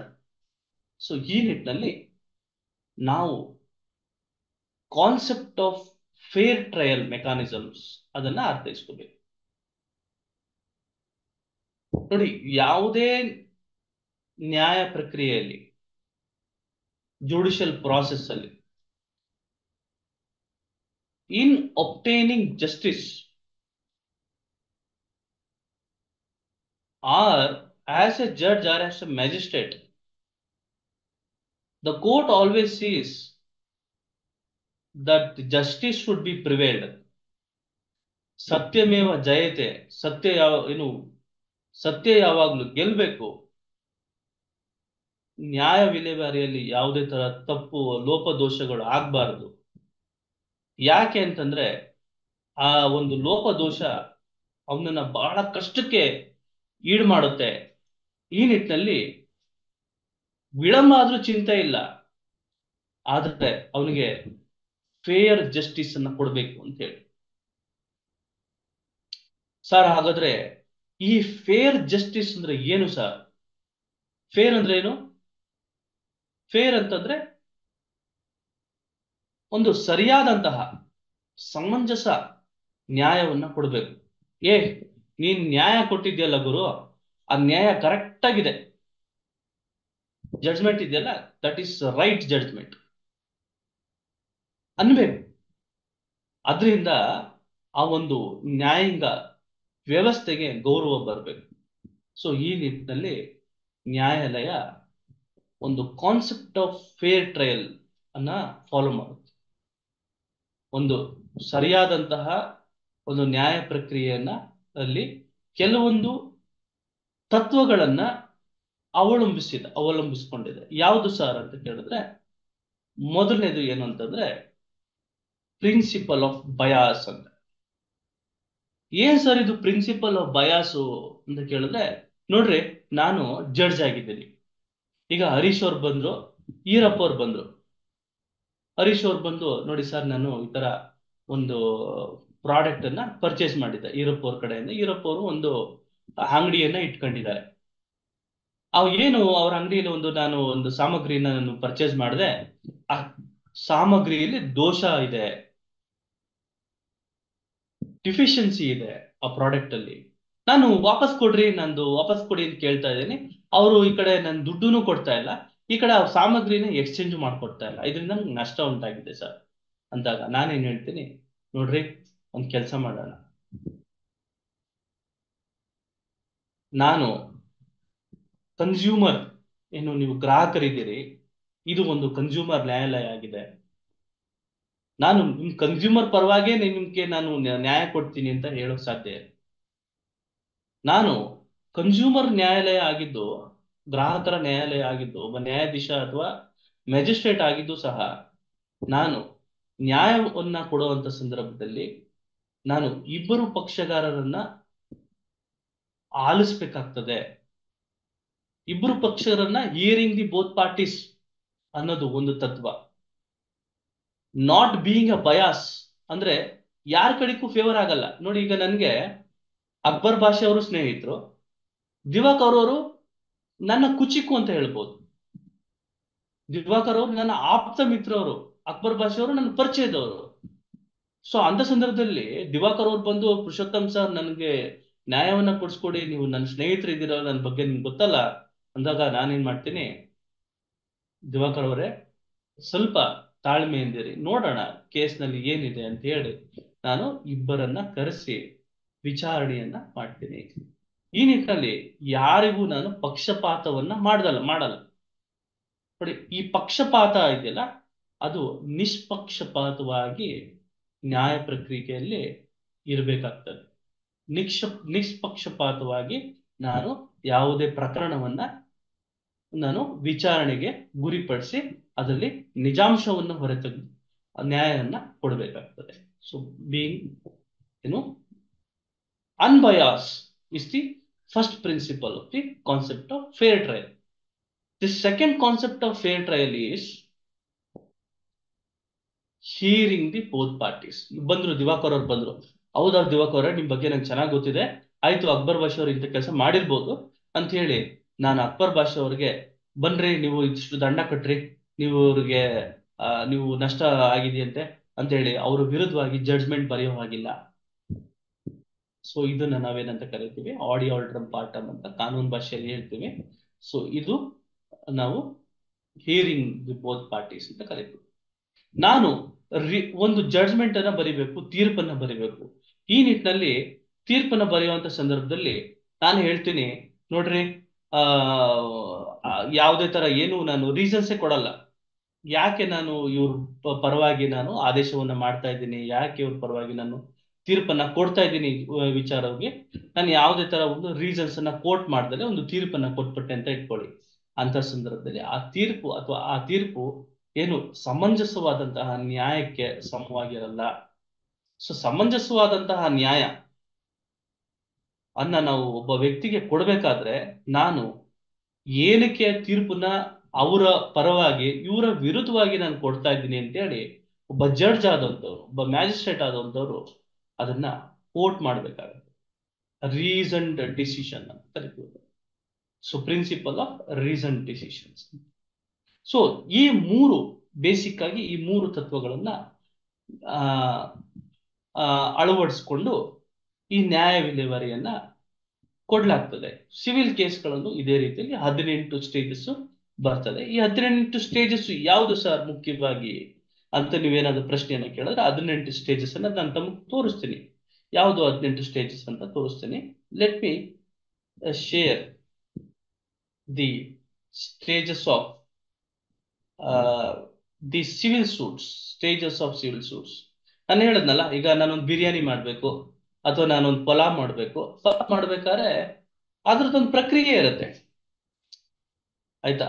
ಸೊ ನಾನು ಅನ್ನ ಹಾಕ್ತಿದ್ದಂಗೆನೆ ಪಲಾವ್ ಹಾಕ್ಬಿಡಲ್ಲ.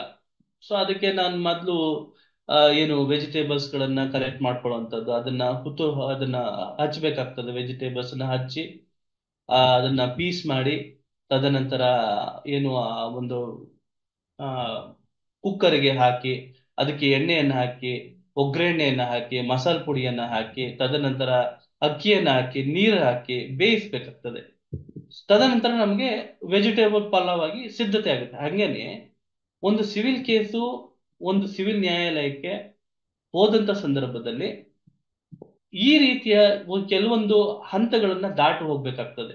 ಅದು ಯಾವುದು ಸಾರ್ ಅಂತ ನೀವು ಪ್ರಶ್ನೆಯನ್ನ ಕೇಳಿದ್ರೆ ಅದು ಒಟ್ಟು 18 ಹಂತಗಳು ಅಂತ ನಾವು ಹೇಳ್ಬೋದು. ನೋಡಿ, ಇಲ್ಲೊಂದು ಡಯಾಗ್ರಾಮ್ ಕಾಣಿಸ್ತಾ ಇದೆ ತಮಗೆ. ನೋಡಿ, ಇಲ್ಲಿ ಮೊದಲನೇ ಹಂತದಲ್ಲಿ ಲೀಗಲ್ ನೋಟಿಸ್ ಅನ್ನ ಕೊಟ್ಟಿದ್ದಾರೆ, ಫೈಲಿಂಗ್ ಅನ್ನ ಮಾಡಿದ್ದಾನೆ ಒಬ್ಬ ಕ್ಲೈಂಟ್. ನೋಡಿ, ಈ ಬೆಟ್ಟದ ರೀತಿಯಲ್ಲಿ ಕಾಣಿಸ್ತಾ ಇದೆ. ಈ ಸಿವಿಲ್ ಕೇಸ್ಗಳು ಇರ್ಬೋದು ಅಥವಾ ಈ ನ್ಯಾಯ ವ್ಯವಸ್ಥೆ ಬೆಟ್ಟದ ರೀತಿಯಲ್ಲಿ ಕಾಣಿಸ್ತಾ ಇದ್ದು ಸಮನ್ಸ್ಗಳನ್ನ ಇಶ್ಯೂ ಆಯ್ತು. ಎವಿಡೆನ್ಸ್ ಅನ್ನ ಮಾಡೋಷ್ಟರಲ್ಲಿ ಆ ವ್ಯಕ್ತಿ ಸತ್ತೇ ಹೋಗ್ಬಿಟ್ಟಿರ್ತಾರೆ. ರೆಸ್ಟ್ ಇನ್ ಪೀಸ್ ಅಂತ ಹಾಕಿದ್ದಾರೆ ಇಲ್ಲಿ. ಅಲ್ಲಿ ಲೀಗಲ್ ಏರ್ ಬರ್ತಾನೆ, ಅವನ ಒಂದು ಪ್ರತಿನಿಧಿ ಬರ್ತಾನೆ, ಕುಟುಂಬದವ್ರು ಬರ್ತಾರೆ. ತಿರ್ಗಾ ಅಲ್ಲಿ ಆರ್ಗ್ಯುಮೆಂಟ್ ಆಯ್ತು, ಜಡ್ಜ್ಮೆಂಟ್ ಆಯ್ತು, ತಿರ್ಗಾ ಎಕ್ಸಿಕ್ಯೂಷನ್ಗೆ ಹೋಗುವಂಥದ್ದು ಅಥವಾ ಅಪೀಲ್ಗೆ ಹೋಗುವಂಥದ್ದು. ಸೊ ಈ ನಿಟ್ಟಿನಲ್ಲಿ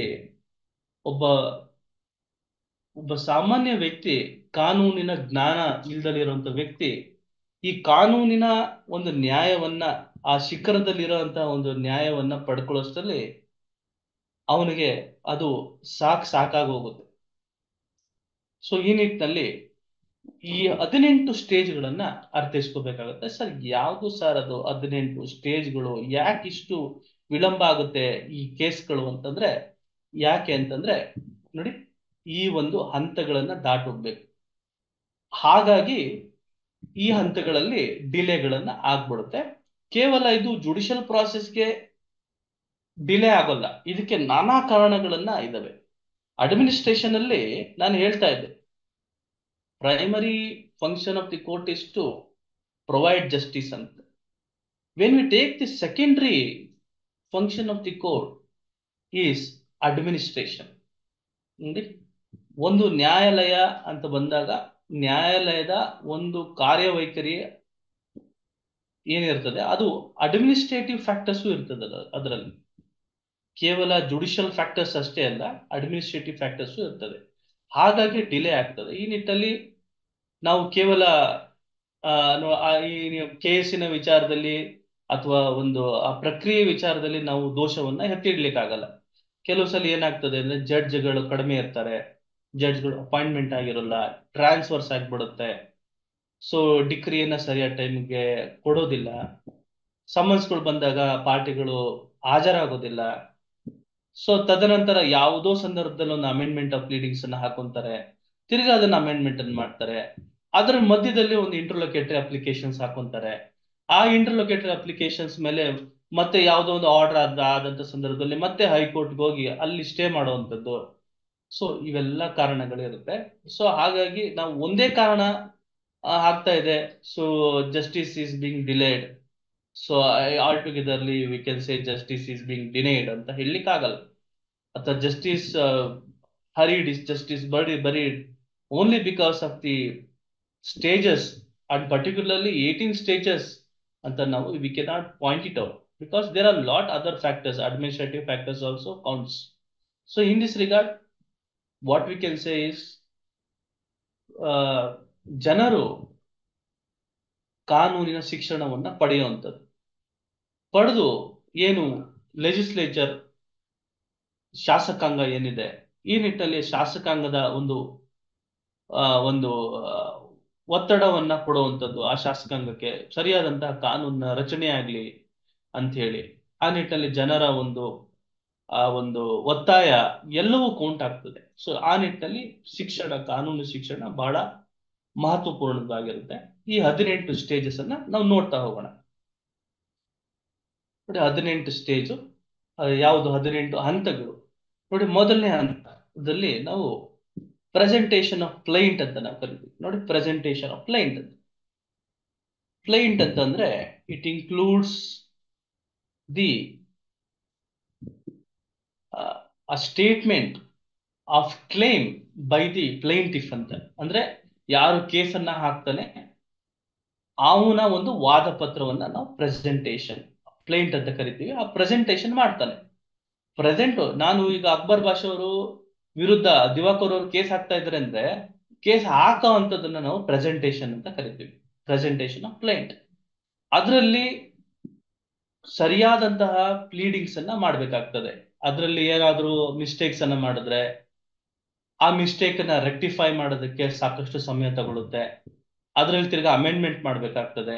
ಸೊ ಈ ನಿಟ್ಟಿನಲ್ಲಿ ಏನಾಗುತ್ತೆ, ಈ ಹಂತವ ಪಾಸ್ ಆಗಿ ನೆಕ್ಸ್ಟ್ ಹಂತ ಈ ಸಮನ್ಸ್ ಆನ್ ಡಿಫೆಂಡೆಂಟ್ ಬರೋ ಅಷ್ಟರಲ್ಲಿ ಒಂದು 3-4 ತಿಂಗಳಾಗುತ್ತೆ. ಕೆಲವು ಕೇಸ್ಗಳಲ್ಲಿ ಕೇಸನ್ನ ನಾನು ಹೂಡ್ತೀನಿ, ಯಾವ ಕೇಸನ್ನ ಹೂಡ್ತೀನಿ, ಭಾಗದ ವಿಚಾರವಾಗಿ ಕೇಸನ್ನ ಹಾಕಿ ನನ್ನ ಆಪೋಸಿಟ್ ಎದುರು ಪಕ್ಷಗಾರರು ಕೋರ್ಟ್ಗೆ ಬರೋದಕ್ಕೇನೆ ಸರಿಸುಮಾರು 2 ವರ್ಷ ಆಗ್ಬಿಡುತ್ತೆ. ಸರ್ ಯಾಕೆ ಸರ್ ಅಂತಂದ್ರೆ ಆ ಸಮನ್ಸ್ ಸರ್ವಿಸ್ ಆದ್ಮೇಲೆ ಅಥವಾ ನೋಟಿಸ್, ಕೋರ್ಟ್ ನೋಟಿಸ್ ಇಂದ ಸರ್ವಿಸ್ ಆದ್ಮೇಲೆ ಆ ಕೋರ್ಟ್ ನೋಟಿಸ್ಗೆ ಜವಾಬನ್ನೇ ಕೊಡ್ತಾ ಇರೋದಿಲ್ಲ. ಆ ಪೋಸ್ಟಲ್ ಡಿಪಾರ್ಟ್ಮೆಂಟ್ ಅವ್ರು ಪೋಸ್ಟ್ ಕೊಡುವಂತ ಸಂದರ್ಭದಲ್ಲಿ ಡೋರ್ ಲಾಕ್ ಮಾಡಿದ್ದಾರೆ, ಅಥವಾ ಆ ವ್ಯಕ್ತಿ ಸಿಗ್ತಾ ಇಲ್ಲ, ಅಥವಾ ಆ ವ್ಯಕ್ತಿ ರಿಸೀವ್ ಮಾಡ್ತಾ ಇಲ್ಲ ಅನ್ನೋ ಶರಗಳು ಬರ್ತಾನೆ ಹೋಗ್ತವೆ. ಸೊ ಈ ನಿಟ್ಟಿನಲ್ಲಿ ಕ್ರಿಮಿನಲ್ ಪ್ರೊಸೀಜರ್ ಪ್ರಕಾರ ಅವನು ಅರೆಸ್ಟ್ ಮಾಡ್ಕೊಂಡ್ ಬರುವಂತದ್ದು ಸಿವಿಲ್ ಪ್ರಕ್ರಿಯೆಗಳಲ್ಲಿ ಇರೋದಿಲ್ಲ. ಅವಾಗ ಏನ್ ಮಾಡ್ತಾನೆ, ಅವನು ಪೇಪರ್ ಪಬ್ಲಿಕೇಶನ್ ಅನ್ನ ತಗೋತಾನೆ, ಅದಕ್ಕೊಂದು ಅರ್ಜಿ ಹಾಕ್ತಾನೆ. ಅರ್ಜಿ ಹಾಕಿದಾಗ 1 ದಿವಸ ಆಗ್ತದೆ. ತಿರ್ಗಾ ಅದ್ರ ಮೇಲೆ ಒಂದು ಆರ್ಡರ್ ಅನ್ನ ಮಾಡ್ತಾರೆ, ಅದಕ್ಕೊಂದು 15 ದಿನ ಆಗುತ್ತೆ. ಅದ್ರ ಮೇಲೆ ಆರ್ಡರ್ ಅನ್ನ ಕಂಪ್ಲೈ ಮಾಡ್ಬೇಕು. ಸೊ ಅದಕ್ಕೊಂದು ಟೈಮ್ ಅನ್ನ ಕೊಡ್ತಾರೆ. ಅವ್ನ ಪೇಪರ್ ನ ಪಬ್ಲಿಷ್ ಮಾಡಿಸಿ ಆ ಪೇಪರ್ ನ ತಗೊಂಡ್ಬಂದು ಕಂಪ್ಲೈ ಮಾಡ್ತಾನೆ. ಕಂಪ್ಲೈ ಮಾಡಾದ್ಮೇಲೆ ಅವನ ಮೇಲೆ ಎಕ್ಸ್ ಪಾರ್ಟಿ ಅಂತ ಮಾಡ್ತಾರೆ, ಅಂದ್ರೆ ಏಕಪಕ್ಷೀಯವಾಗಿ ಕೇಸನ್ನು ನಿರ್ಧರಿಸುವಂತದ್ದು. ಅಷ್ಟಲ್ಲೇ ಅವನು ಬರ್ತಾನೆ, ಬಂದು ಅವನು ವಕೀಲರ ಕಡೆಯಿಂದ ವಕಾಲತನ್ನ ಹಾಕ್ಸಿ ಅವನು ಏನು ಪ್ರತಿವಾದ ಪತ್ರವನ್ನ ಹಾಕ್ತಾನೆ. ಸೊ ಅದನ್ನ ನಾವು ರಿಟರ್ನ್ ಸ್ಟೇಟ್ಮೆಂಟ್ ಅಂತ ನಾವು ಕರಿತೀವಿ. ನೋಡಿ ರಿಟರ್ನ್ ಸ್ಟೇಟ್ಮೆಂಟ್ ಅಂತ ಕರಿತೀವಿ after serving of the summons of the defendant. So ಇದು ಒಂದು ಹಂತ ಆಯ್ತು. ನೋಡಿ appearance of parties, X party decree, ಇಲ್ಲಿವರೆಗೂ ಹೇಳಿದ್ವಿ. ತದನಂತರ ಇಲ್ಲಿ ಏನ್ ಮಾಡ್ತಾನೆ, ಆ ವಾದ ಫಸ್ಟ್ ನೀ ಕೇಸ್ ಹಾಕಿರೋಂಥವನು ಈ ದಿವಾಕರ್ ಅವನು ಏನ್ ಹೇಳ್ತಾನೆ, ಈ ಪ್ರಾಪರ್ಟಿ ನಮ್ದೇ, ಈ ಪ್ರಾಪರ್ಟಿನ ನಮ್ಮ ಒಂದು ಪ್ರಾಪರ್ಟಿಗೆ ತೊಂದರೆ ಕೊಡ್ತಾ ಇದ್ದಾರೆ ಅಕ್ಬರ್ ಬಾಷಾ ಅವರು, ಆ ತೊಂದರೆಯಿಂದ ಮೊದಲು ತಪ್ಪಿಸಿ ನೀವು ಅಂತ ಹೇಳಿ ಒಂದು IA ಅರ್ಜಿಯನ್ನ ಹಾಕೊಂಡಿರ್ತಾನೆ. ಅದ್ರ ಮೇಲೆ ಪ್ರೊಸೀಡಿಂಗ್ಸ್ ನಡೆಯುತ್ತೆ. ಅದೇ ಸುಮಾರು ಒಂದು 6 ತಿಂಗಳು ನಡೆಯುತ್ತೆ. ಅದ್ರ ಮೇಲೆ ಆರ್ಡರ್ ಆಗ್ಲಿಕ್ಕೆ ಒಂದು 6 ತಿಂಗಳು, ಮಧ್ಯದಲ್ಲಿ ಜಡ್ಜ್ ಟ್ರಾನ್ಸ್ಫರ್ಸು. ಸೊ ಈ ರೀತಿಯಾದಂತೆಲ್ಲ ನಾವು ನೋಡ್ತೀವಿ. ಅದ್ರ ಮೇಲೆ ಒಂದ್ ವೇಳೆ ಆರ್ಡರ್ಸ್ ಏನಾದ್ರು ಅದಕ್ಕೆ ಸ್ಯಾಟಿಸ್ಫ್ಯಾಕ್ಷನ್ ಆಗ್ಲಿಲ್ಲ ಅಂತಂದ್ರೆ ಪಾರ್ಟಿಗಳು ಹೈಕೋರ್ಟ್ಗೆ ಹೋಗುವಂತದ್ದು, ಸುಪ್ರೀಂ ಕೋರ್ಟ್ಗೆ ಹೋಗಿ ಅಲ್ಲಿ ಸ್ಟೇ ಅನ್ನ ಮಾಡಿಸಿ ಅದ್ರ ವಿಚಾರವಾಗಿ ನ್ಯಾಯ ಪ್ರಕ್ರಿಯೆಯನ್ನ ಪಡ್ಕೊಂಡ್ಬಂದು ಮತ್ತೆ ಈ ಕೇಸನ್ನ ಶುರು ಮಾಡುವಂತದ್ದು. ಸೊ ಇದು ಒಂದು ಹಂತವಾಗಿರ್ತದೆ. ಇದು 5ನೇ ಹಂತ. ನೋಡಿ, ಇಂಟರ್ಲೊಕ್ಯುಟರಿ ಪ್ರೊಸೀಡಿಂಗ್ಸ್ ಆದ ನಂತರ ರಿಟರ್ನ್ ಸ್ಟೇಟ್ಮೆಂಟ್ ಕೆಲವರು ಹಾಕಿರೋದಿಲ್ಲ, 30 ಡೇಸ್ ಟೈಮ್ ಇರ್ತದೆ. ಸೊ 30 ಡೇಸ್ ಆಗ್ಲಿಲ್ಲ ಅಂತಂದ್ರೆ ಎಕ್ಸ್ಟೆನ್ಷನ್ ಅಂತ ಮಾಡ್ಕೊಂಡು 90 ಡೇಸ್ ಅಪ್ ಟು 90 ಡೇಸ್ ತಗೊಂಡಿರ್ತಾರೆ. ಕೆಲವರು 1 ವರ್ಷ ಆದ್ರೂ ಹಾಕಿರೋದಿಲ್ಲ. ತದನಂತರ ಕಾಸ್ಟ್ ಅನ್ನ ಹಾಕಿ ರಿಟರ್ನ್ ಸ್ಟೇಟ್ಮೆಂಟ್ ಅನ್ನ ಹಾಕ್ತಾರೆ. ಆವಾಗ ಕೇಸು ಶುರುವಾಗ್ತದೆ. ತದನಂತರ ಆ ಪಾರ್ಟೀಸ್ಗಳು ತಮ್ಮ ಏನು ಆ ಕ್ಲೇಮ್ಗಳಿರುತ್ತೆ, ಆ ಕ್ಲೇಮಿನ ವಿಚಾರವಾಗಿ ಡಾಕ್ಯುಮೆಂಟ್ಸ್ ಗಳನ್ನ ಪ್ರೊಡ್ಯೂಸ್ ಮಾಡ್ತಾರೆ. ಆ ಡಾಕ್ಯುಮೆಂಟ್ಸ್ ಪ್ರೊಡ್ಯೂಸ್ ಮಾಡಿದಾಗ ಆ ವಿಚಾರದಲ್ಲಿ ಇನ್ನ ಆ ಕೇಸೇ ನಡೆದಿರಲ್ಲ, ಅಲ್ಲಿವರೆಗೂ ನಡೆದಿರೋದೆಲ್ಲ ಬರೀ ಟ್ರೈಲರೇ 3-4 ವರ್ಷ ತಗೊಂಡು ಪಿಕ್ಚರ್ ಶುರು ಆಗದೇನೆ ಎಕ್ಸಾಮಿನೇಷನ್ ಆಫ್ ಪಾರ್ಟೀಸ್ ಅಲ್ಲಿ ಏನ್ರಿ ನಿಮ್ ಕೇಸು ಅಂತ ಕೇಳ್ತಾರೆ ಜಡ್ಜು. ಎಕ್ಸಾಮಿನೇಷನ್ ಆಫ್ ಪಾರ್ಟೀಸ್ ಆಯ್ತು, ಸೊ ಇದು ಅಡ್ಮಿಷನ್ ಆಗುತ್ತೆ, ಇದು ಫಿಟ್ ಕೇಸು ಅಂತ ಅನಿಸ್ದಾಗ ಆಯ್ತು. ಸೊ ಆ ವಿಚಾರದಲ್ಲಿ ಡಾಕ್ಯುಮೆಂಟ್ಸ್ ವಿಚಾರದಲ್ಲಿ ಡಿಸ್ಕವರಿ ಮಾಡುವಂಥದ್ದು ಏನಿರುತ್ತೆ, ಇನ್ಸ್ಪೆಕ್ಟ್ ಮಾಡುವಂಥದ್ದು ಏನಿರುತ್ತೆ ಅಂತ ನೋಡ್ಕೊಂಡು ಅಡ್ಮಿಷನ್ ಮಾಡ್ತಾರೆ. ಅಡ್ಮಿಷನ್ ಮಾಡಿದ ನಂತರ ಅದ್ರ ಮೇಲೆ ಒಂದು ಇಶ್ಯೂಸ್ ಅನ್ನ ಫ್ರೇಮ್ ಮಾಡ್ತಾರೆ. ಇವ್ರ ಮಧ್ಯದಲ್ಲಿ ಏನು ಕಾಂಟ್ರವರ್ಸಿ ಏನಿದೆ, what are the controversy in this case, what is the claim of one person, what is the denial part of the other person ಅಂತ ಹೇಳಿ ಕೋರ್ಟು ಒಂದು ವಿವಿಧ ಅಂಶಗಳನ್ನ ವಿವಾದಾಂಶಗಳನ್ನ ರಚಿಸುತ್ತೆ. ಆ ವಿವಾದಾಂಶಗಳಿಗೆ ಸಮನ್ಸ್ಗಳು ಮಾಡ್ತಾರೆ. ವಿಟ್ನೆಸ್ಗಳು ಸರಿಯಾದ ಟೈಮ್ಗೆ ಬರೋದಿಲ್ಲ ಕೋರ್ಟ್ಗೆ. ಎಷ್ಟೋ ಒತ್ತಾಯ ಪೂರ್ವಕ ಮೇಲೆ ಬಂದಂತ ಸಂದರ್ಭದಲ್ಲಿ ಆ ವಿಟ್ನೆಸ್ಗಳ ಎಕ್ಸಾಮಿನೇಷನ್ ಮಾಡ್ಲಾಗ್ತದೆ, ಕ್ರಾಸ್ ಎಕ್ಸಾಮಿನೇಷನ್ ಮಾಡ್ಲಾಗ್ತದೆ. ಅದಕ್ಕೂ ಸಾಕಷ್ಟು ಸಮಯಗಳು ಹೋಗ್ತದೆ. ತದನಂತರ ಅದ್ರ ಮೇಲೆ ಹಿಯರಿಂಗ್ ಅನ್ನ ಮಾಡ್ತಾರೆ, ಆರ್ಗ್ಯುಮೆಂಟ್ಸ್ ಅನ್ನ ಮಾಡ್ತಾರೆ. ಆರ್ಗ್ಯುಮೆಂಟ್ ಆದ ನಂತರ ಜಡ್ಜ್ಮೆಂಟ್ ಸಿಕ್ತು, ಜಡ್ಜ್ಮೆಂಟಿನ ಜೊತೆಗೆ ಡಿಕ್ರಿಯನ್ನ ಮಾಡ್ತಾರೆ. ಡಿಕ್ರಿಯನ್ನ ಮಾಡಿದ್ಮೇಲೆ ಅದ್ರ ಮೇಲೆ ಅಪೀಲ್ಗೆ ಹೋಗುವಂತದ್ದು ಅವಕಾಶ ಇರ್ತದೆ, 30 ದಿವಸ ಇರ್ತದೆ. ಸೊ ಡಿಸ್ಟ್ರಿಕ್ಟ್ ಕೋರ್ಟ್ಗಳಲ್ಲಿ, ಹೈಕೋರ್ಟ್ ಆದ್ರೆ 90 ದಿವಸ ಟೈಮ್ ಇರ್ತದೆ. ಅಂತ ಸಂದರ್ಭದಲ್ಲಿ ಹೈಕೋರ್ಟ್ಗೆ ಹೋಗುವಂತದ್ದು ಇರ್ತದೆ. ಅಲ್ಲಿ ನಿಮ್ಗೆ regular appeal, regular first appeal ಅನ್ನ ನಾವು ನೋಡ್ತೀವಿ. ಅಥವಾ ಕಂಪಲ್ಸೇಷನ್ಸ್ ಕೇಸ್ಗಳಲ್ಲಿ ಮಿಸಲೇನಿಯಸ್ ಫಸ್ಟ್ ಅಪೀಲ್ ಅಂತ ಹಾಕ್ತಾರೆ. ಅಲ್ಲಿ ಸಿಂಗಲ್ ಡಿವಿಷನ್ ಬೆಂಚ್ ಅಂತೆಲ್ಲ ನಾವು ಅಲ್ಲಿ ಅದನ್ನ ಹಂತಗಳನ್ನ ಪಾಸ್ ಮಾಡ್ಕೊಂಡು ಬರ್ಬೇಕಾಗತ್ತೆ. ಅಲ್ಲಿ ನಮ್ಮ ರೈಟ್ಸ್ ಡಿಟರ್ಮೈನ್ ಆದ ನಂತರ ಆ ಡಿಕ್ರಿಯನ್ನ ಎಕ್ಸಿಕ್ಯೂಟ್ ಮಾಡ್ಬೇಕು. ನಾನು ಹೇಳಿದೆ, ಮರದಲ್ಲಿ ಹಣ್ಣು ಬಿಡ್ತು, ಆ ಹಣ್ಣು ನನ್ನ ಕೈಗೆ ಸಿಗ್ಲಿಲ್ಲ, ಅದಕ್ಕೆ ನಾನೇನ್ ಮಾಡಿದೆ, ಆ ಮರದ ಹಣ್ಣಿಗೆ ಕಲ್ಲನ್ನ ಹೊಡೆದು ಆ ಹಣ್ಣನ್ನ ಕೆಳಗಡೆ ಬೀಳಿಸ್ದೆ. ಆ ಒಂದು ಹಂತ ಎಕ್ಸಿಕ್ಯೂಷನ್ ಹಂತ ಆಗಿರ್ತದೆ. ಕೇವಲ ನನ್ನ ಪರವಾಗಿ ಹಕ್ಕನ್ನ ಪಡ್ಕೊಳ್ಳುವಂಥದ್ದು ಇಷ್ಟೆಲ್ಲಾ ಹಂತಗಳನ್ನ ನಾನು ಪಾಸ್ ಮಾಡಿ ಬಂದು ಕೊನೆಯ ಹಂತದಲ್ಲೂ ನಾನೇ ಒಂದು ಎಕ್ಸಿಕ್ಯೂಷನ್ ಪಿಟಿಷನ್ ಅನ್ನ ಫೈಲ್ ಮಾಡಿ ಆ ಹಣ್ಣನ್ನ ಪಡ್ಕೊಬೇಕಾಗ್ತದೆ. ಸೊ ತದನಂತರ ಅದ್ರಲ್ಲೂ ಸಿಗ್ದಲೇ ಇದ್ದಾಗ ಮುಂದಿನ ಒಂದು ಅರೆಸ್ಟ್ ಮಾಡುವಂಥದ್ದು, ಅವ್ರ ಪ್ರಾಪರ್ಟಿನ ಅಟ್ಯಾಚ್ ಮಾಡುವಂಥದ್ದು ನಾವು ನೋಡ್ತೀವಿ. ಸೊ ಇಲ್ಲಿ ನಮ್ಮ ಪ್ರಶ್ನೆ ಏನು ಅಂತಂದ್ರೆ, ಕಾನೂನು ನಿಟ್ಟಲ್ಲಿ ಯಾಕೆ ಈ ರೀತಿ ಒಂದು ಪ್ರೋಸೆಸ್ ಅನ್ನ ಅಡಾಪ್ಟ್ ಮಾಡ್ಕೊಂಡಿದ್ದಾರೆ, ಏನಿದು ಪ್ರೋಸೆಸ್ ಅಂತ ಕೇಳಿದ್ರೆ, this process is set to be called as adversary process ಅಂತ. ಅಡ್ವರ್ಸರಿ ಪ್ರೋಸೆಸ್ ಸರ್, ಏನ್ ಸರ್ ಇದು ಅಡ್ವರ್ಸರಿ ಪ್ರೋಸೆಸ್ ಅಂತ ಅಂದ್ರೆ? ಅಡ್ವರ್ಸರಿ ಪ್ರೋಸೆಸ್ ಅಂತಂದ್ರೆ ಒಬ್ಬ ವ್ಯಕ್ತಿ ನ್ಯಾಯಾಲಯವನ್ನ ಏನು ಅಪ್ರೋಚ್ ಮಾಡಿದಂತ ಸಂದರ್ಭದಲ್ಲಿ ನ್ಯಾಯಾಲಯ ಒಂದು ಪ್ರಕ್ರಿಯೆಯನ್ನ ಶುರು ಮಾಡುತ್ತೆ.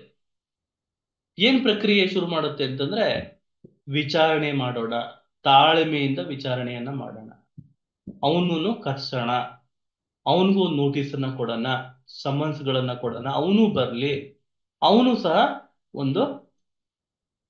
ಅವನ ಏನೋ ಒಂದು statement, objection statement, return statement ಏನೋ ಒಂದು ಹಾಕ್ಲಿ, ಅವನು ಸಾಕ್ಷಿಗಳನ್ನು ಒದಗಿಸ್ಲಿ, ನೀವು ಸಾಕ್ಷಿಗಳನ್ನು ಒದಗಿಸ್ರಿ, ಆಮೇಲೆ ಎಲ್ಲಾ ಸಾಕ್ಷಿಗಳು ಅದಾದ್ಮೇಲೆ ಅದನ್ನ ತುಲನೆ ಮಾಡೋಣ ಅಂತ ಕರಿತೀವಲ್ಲ, ಅದನ್ನ ಅಡ್ವರ್ಸರಿ ಪ್ರೋಸೆಸ್. ಯಾಕೆ ಸರ್ ಅಂತಂದ್ರೆ, ನಮ್ಮ ಭಾರತದಲ್ಲಿ ಇದು ಒಂದು ಸಮಂಜಸ ನ್ಯಾಯದ ಒಂದು ವಿಲೇವಾರಿಯಲ್ಲಿ ಈ ಪ್ರಕ್ರಿಯೆ ಬೇಕೇ ಬೇಕು ಅಂತ ಹೇಳುತ್ತೆ. ಇಲ್ಲ ಅಂತಂದ್ರೆ ಏನಾಗುತ್ತೆ, ಅದು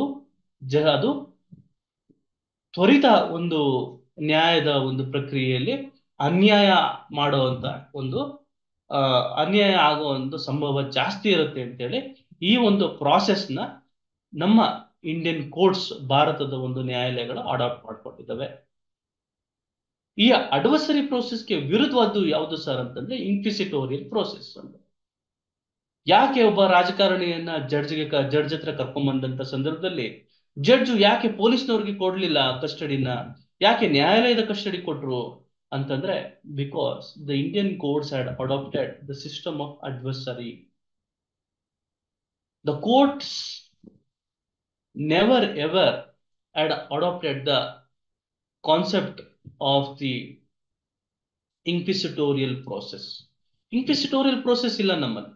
ಯಾರೊಬ್ಬ ಬಂದು ಅಕ್ಬರ್ ಬಾಷಾ ಅವರು ವಿರುದ್ಧ ದಿವಾಕರ್ ಅವ್ರು ಹೇಳಿದ ತಕ್ಷಣ ಅಕ್ಬರ್ ಬಾಷಾ ಅವ್ರನ್ನ ಕರ್ಕೊಂಬಂತು ನಾನು ಚೆನ್ನಾಗಿ ಹೊಡೆದು, ಏಯ್ ಬಾಯ್ ಬಿಡೋ ನೀನು ಏನ್ ಮಾಡಿದ್ಯಾ, ಅವನಿಗೆ ಏನ್ ತೊಂದರೆ ಮಾಡಿದ್ಯಾ, ಅವನ ಹತ್ರ ಏನ್ ಆಸ್ತಿ ತಗೊಂಡಿದ್ಯಾ ಅಂತೆಲ್ಲ ನಾನು ಅವನು ಹೊಡೆದು ಬಡದು ಕೇಳುವಂತ ದಿಂದ ಏನಾಗ್ತದೆ, ಅದು ಅನ್ಯಾಯಕ್ಕೆ ದಾರಿ ಆಗ್ತದೆ ಅನ್ನೋ ನಿಟ್ಟಿನಲ್ಲಿ ಏನ್ ಮಾಡ್ತಾರೆ, ಈ ಒಂದು ಅಡ್ವರ್ಸರಿ ಪ್ರೋಸೆಸ್ ಅನ್ನ ಕೋರ್ಟ್ ಅಡಾಪ್ಟ್ ಮಾಡ್ಕೊಂಡಿದೆ ಹೊರತು ಇನ್ಕ್ವಿಸಿಟೋರಿಯಲ್ ಪ್ರೋಸೆಸ್ ಅಲ್ಲ. ಎಂಕ್ವೈರಿ ಮೆಥಡ್ ಇಲ್ಲ.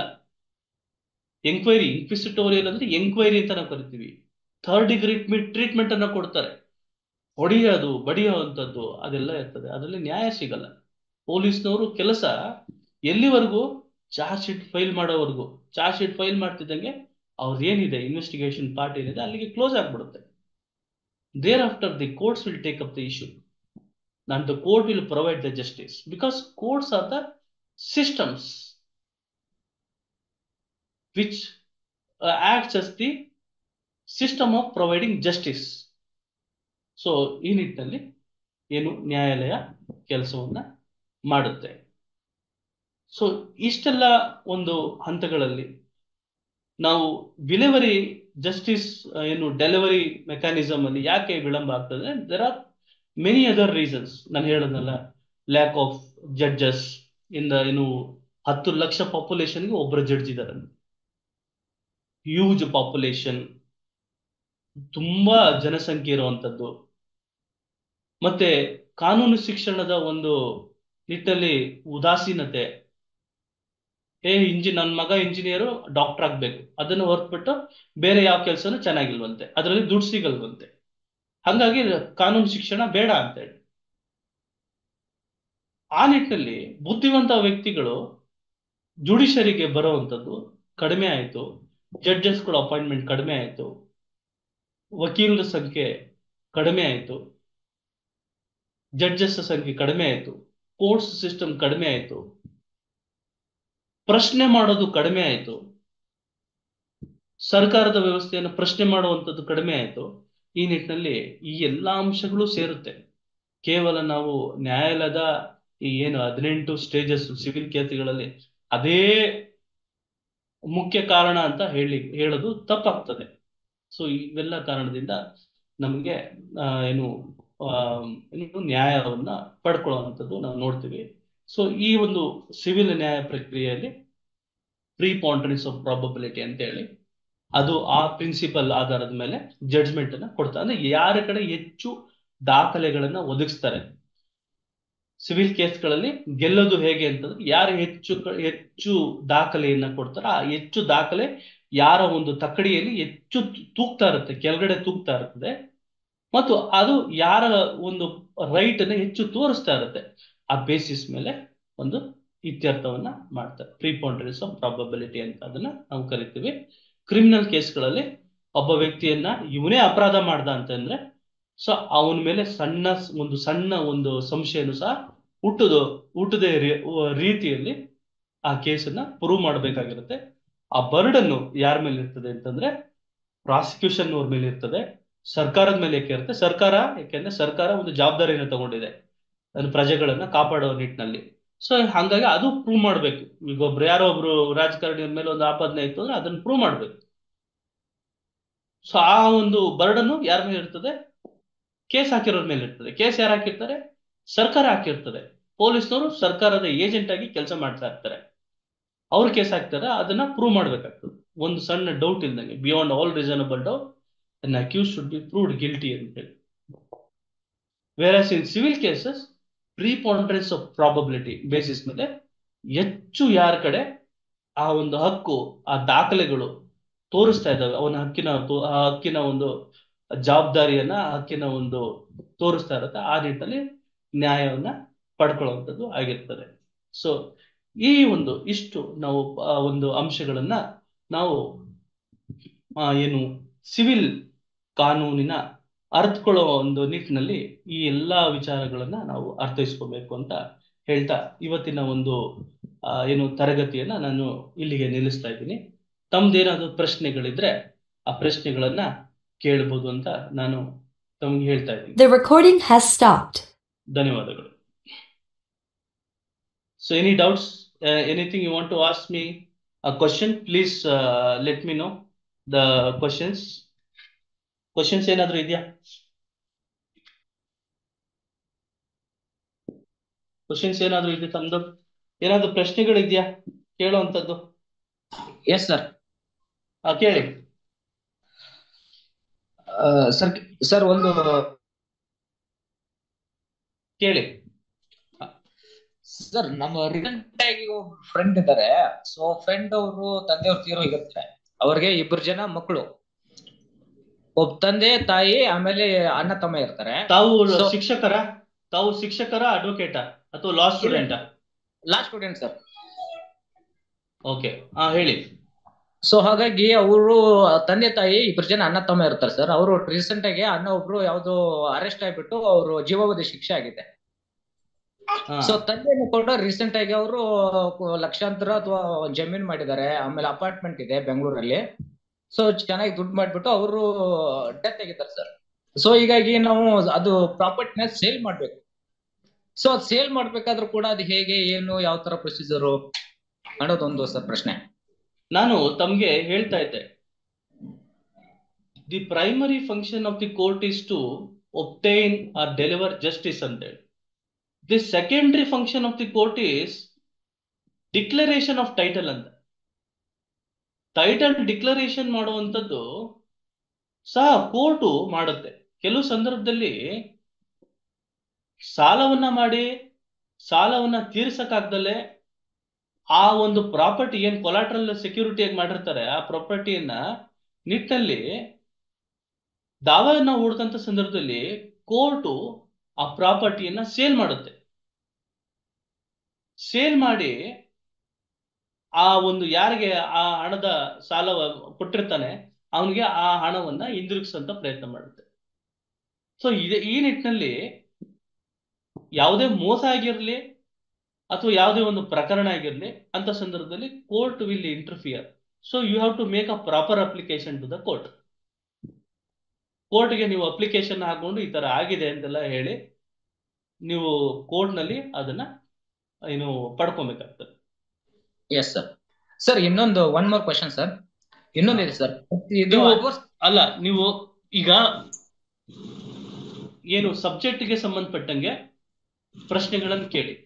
ಈಗ ನಮ್ಮ ಇವತ್ತು ಸಬ್ಜೆಕ್ಟ್ ಸಿವಿಲ್ ನ್ಯಾಯಗಳ ಒಂದು ವಿಚಾರವಾಗಿ ಸಿವಿಲ್ ಕಾನೂನನ್ನ ಪಡ್ಕೊಳ್ಳುವಂಥದ್ದು, ಸಿವಿಲ್ ನ್ಯಾಯವನ್ನು ಪಡ್ಕೊಳ್ಳುವಂಥದ್ದು. ಈ ನಿಟ್ಟಿನಲ್ಲಿ ಸಿವಿಲ್ ಪ್ರಕ್ರಿಯೆ ವಿಚಾರದಲ್ಲಿ ಪ್ರಶ್ನೆಗಳೇನಾದ್ರು ಇದ್ರೆ ಕೇಳಿ. Yes sir. S sir. Sir adverse position ಅಂತ ಹೇಳಿದ್ರಲ್ವಾ ಸರ್, ಹಾಗಾಗಿ ಅಡ್ವರ್ಸ್ ಪೊಸಿಷನ್ 12 ಇಯರ್ಸ್ ಆದ್ಮೇಲೆ ಅಡ್ವರ್ಸ್ ಪೊಸಿಷನ್ ತಗೋಬಹುದು ಅಂತ ಇದೆ. ಬಟ್ 12 ಇಯರ್ಸ್ ವರೆಗೂ ಅಲ್ಲಿ ಅವ್ರಿಗೂ ಪಾರ್ಟಿಗಳು ಇದ್ದು ಕೂಡ 13 ಇಯರ್ಸ್ ಆದ್ಮೇಲೆ ಓನರ್ ಅವರು ಬರ್ತಾರೆ, ನಾವು ಮಾನವೀಯತೆ ದೃಷ್ಟಿಯಿಂದ ನಾವು ಅಪ್ಪಣೆ ಕೊಟ್ಟಿದ್ವಿ ಇರೋದಕ್ಕೆ ಅಂತ ಹೇಳ್ತಾರೆ. ಸೊ 12 ಇಯರ್ಸ್ 1 to 12 ಇಯರ್ಸ್ ಅವ್ರು ಯಾರು ಗೊತ್ತಿರುತ್ತೆ ಇವ್ರ ಪೊಸಿಷನ್ ಇಲ್ಲಿದಾರ ಅನ್ನೋದು ಗೊತ್ತಿರುತ್ತೆ. ಆದ್ರೂ ಕೂಡ ಅವ್ರು ಬಂದು ಯಾವ್ದು ಕ್ವಶನ್ ಮಾಡಿರಲ್ಲ, ಏನು ಮಾಡಿರಲ್ಲ. ಸೊ ಹಾಗಾಗಿ ಇದು ಯಾವ ತರ ಮಾಡ್ಬೋದು ಸರ್ ಪ್ರತಿಕೂಲ ಸ್ವಾಧೀನ? ಅಲ್ಲ ನೋಡಿ ಅಡ್ವರ್ಸ್ ಪೊಸಿಷನ್ ಅಲ್ಲಿ ನಾನು ಮೊದಲೇ ಹೇಳಿದೆ, ಯಾರು ಕಾನೂನು ಯಾರಿಗೆ ಸಪೋರ್ಟ್ ಮಾಡುತ್ತೆ ಅಂತಂದ್ರೆ ಯಾರು ಕಾನೂನಲ್ಲಿ ಜಾಗೃತರಾಗಿರ್ತಾರೆ ಆವಾಗ ಕಾನೂನು ಸಪೋರ್ಟ್ ಮಾಡುತ್ತೆ. ಈಗ ನಾನೊಬ್ಬ ವ್ಯಕ್ತಿಗೆ ಬಾಡಿಗೆಯನ್ನ ಕೊಟ್ಟಿರ್ತೀನಿ, ಬಾಡಿಗೆಯನ್ನ ಕೊಟ್ಟಿದ್ದು ಬಾಡಿಗೆ ಅವಧಿ ಮುಗಿದ ನಂತರ ಅವನ ನಡುವೆ ನನ್ನ ಮತ್ತು ಅವನ ನಡುವೆ ಒಂದು ಒಳ್ಳೆ ರಿಲೇಶನ್ಶಿಪ್ ಬೆಳೆಯುತ್ತೆ. ನಾನೇನ್ ಮಾಡ್ತೀನಿ, ರೆಂಟಲ್ ಅಗ್ರಿಮೆಂಟ್ ಇದ್ದಿದ್ದನ್ನ ಲೀಸ್ ಅಗ್ರಿಮೆಂಟ್ ಮಾಡ್ತೀನಿ. ಲೀಸ್ ಅಗ್ರಿಮೆಂಟ್ 3 ವರ್ಷಕ್ಕೆ ನಾನು ಮಾಡ್ತೀನಿ, ರಿಜಿಸ್ಟರ್ ಮಾಡ್ತೀನಿ. ಆ 3 ವರ್ಷ ಟರ್ಮಿನೇಟ್ ಆಯ್ತು. ಟರ್ಮಿನೇಟ್ ಆದ್ಮೇಲೂ ಸಹ ನನ್ನ ಮತ್ತು ಅವನ ರಿಲೇಶನ್ಶಿಪ್ ಯಾವುದೇ ಹಾಳಾಗಿರಲ್ಲ. ಆ ನಿಟ್ಟಲ್ಲಿ ಏನ್ ಮಾಡ್ತೀನಿ, ಅದನ್ನ ರಿನಿವಲ್ ಮಾಡಲ್ಲ, ಹಾಗೆ ಬಿಟ್ಬಿಡ್ತೀನಿ. ಅಥವಾ ನಾನು ಯಾವುದೇ ಒಂದು ಪ್ರಾಪರ್ಟಿಯನ್ನ ಯಾವುದೇ ರೆಂಟಲ್ ಅಗ್ರಿಮೆಂಟ್ ಆಗ್ಲಿ ಅಥವಾ ಇನ್ನೊಂದು ಕಾನೂನು ಅಡಿಯಲ್ಲಿ ಯಾವುದೇ ತರ ಒಂದು ಅಗ್ರಿಮೆಂಟ್ ಅಥವಾ ಕಾಂಟ್ರಾಕ್ಟ್ ಮಾಡ್ಕೊಂಡಲೆ ಕೇವಲ ಒಂದು ಮಾನವೀಯತೆ ದೃಷ್ಟಿಯಲ್ಲಿ ಒಂದು ವೈಯಕ್ತಿಕ ಒಂದು ಸಂಬಂಧವನ್ನ ನಿಟ್ಟಿನಲ್ಲಿ ವ್ಯವಹಾರವನ್ನ ಮಾಡ್ಬಿಟ್ಟಂತ ಸಂದರ್ಭದಲ್ಲಿ ಅಂತ ಸಂದರ್ಭದಲ್ಲಿ ಏನಾದ್ರೂ ಅವಘಡ ಆಯ್ತು ಅಥವಾ ಏನಾದ್ರೂ ಒಂದು ಹಕ್ಕಿನ ವಿಚಾರದಲ್ಲಿ ತೊಂದರೆ ಆದಾಗ ಕಾನೂನು ನೀವು ಲೀಗಲ್ ಆಬ್ಲಿಗೇಷನ್ಸ್ ಕ್ರಿಯೇಟ್ ಮಾಡಿದ್ರೆ ಅಥವಾ ಲೀಗಲ್ ರಿಲೇಶನ್ಶಿಪ್ ಇದ್ದಂತ ಸಂದರ್ಭದಲ್ಲಿ ಮಾತ್ರ ಕಾನೂನು ನಿಮ್ಗೆ ಸಪೋರ್ಟ್ ಮಾಡುತ್ತೆ ಹೊರತು ನೀವು ಲೀಗಲ್ ರಿಲೇಶನ್ಶಿಪ್ ಕ್ರಿಯೇಟ್ ಮಾಡ್ದಲೆ ಯಾವುದೇ ಒಂದು ಈಕ್ವಿಟಬಲ್ ಗ್ರೌಂಡ್ಸ್ ಮೇಲೆ ಕಾನೂನು ಏನು ಪ್ರಕರಣವನ್ನ ಇತ್ಯರ್ಥಪಡಿಸಲ್ಲ. ನೋಡಿ, ಮಾರಲ್ ರೈಟ್ ಅಂತ ನಾವು ಕರಿತೀವಿ ಅದನ್ನ. Moral right or equitable rights ಅಂತ. Equitable rights and legal rights ಅಂತ. ಈಗ ನಾನು ನಿಮ್ಗೆ ಸಾಲವನ್ನ ಕೊಡ್ತೀನಿ. ನಿಮ್ಮ ಹೆಸರೇನು? ಶಿವಾನಂದ್ ಅವ್ರಿಗೆ ನಾನು ಸಾಲವನ್ನ ಕೊಡ್ತೀನಿ. 1,00,000 ರೂಪಾಯಿ ಸಾಲವನ್ನ ಕೊಡ್ತೀನಿ. ಶಿವಾನಂದ್ ಅವರೇ ಒಂದ್ ಕೆಲಸ ಮಾಡಿ, ಒಂದ್ 3 ತಿಂಗಳೊಳಗೆ ನನ್ಗೆ ವಾಪಸ್ ಕೊಟ್ಬಿಡಿ ಶಿವಾನಂದ್. ನಿಮ್ಗೆ ನಮ್ಮ ತರಗತಿಗಳೆಲ್ಲ ಅಟೆಂಡ್ ಮಾಡ್ತೀರಿ, ನೀವು ಬಹಳ ಒಳ್ಳೆ ವ್ಯಕ್ತಿ ಅಂತ ನನಗೆ ಅನಿಸ್ತಾ ಇದೆ, ನನ್ನ ಮನಸ್ಸು ಹೇಳ್ತಾ ಇದೆ. ಸೊ ನೀವು ಒಂದು 3,00,000 ರೂಪಾಯಿನ ನಾನು ನಿಮ್ಗೆ ಸಾಲವನ್ನ ಕೊಡ್ತೀನಿ. ಸೊ ನೀವು 3 ತಿಂಗಳಲ್ಲಿ ತೀರಿಸ್ಬೇಕು ಅಂತೀರಾ. ಅದಕ್ಕೂ ಸರಿ ಸರ್ ಅಂತ ಹೇಳ್ತೀರಾ. ನಾನು ಸುಮ್ಮನೆ ಆಗ್ತೀನಿ. 3 ತಿಂಗಳು ಮುಗಿದ್ಮೇಲೆ ನಾನು ಏನು ಕೇಳಲ್ಲ. ಸೊ 5ನೇ ತಿಂಗಳಿಗೆ ನಾನು ಕೊಟ್ಟಿದ್ನಲ್ರಿ ದುಡ್ಡು ನಿಮ್ಗೆ ಶಿವಾನಂದ್ ಕೊಡ್ರಿ ಅಂತಂದಾಗ ನೀವು ಯಾರು ಸರ್ ಅಂತ ನೀನು ನನ್ನನ್ನೇ ಪ್ರಶ್ನೆ ಕೇಳ್ತೀರ.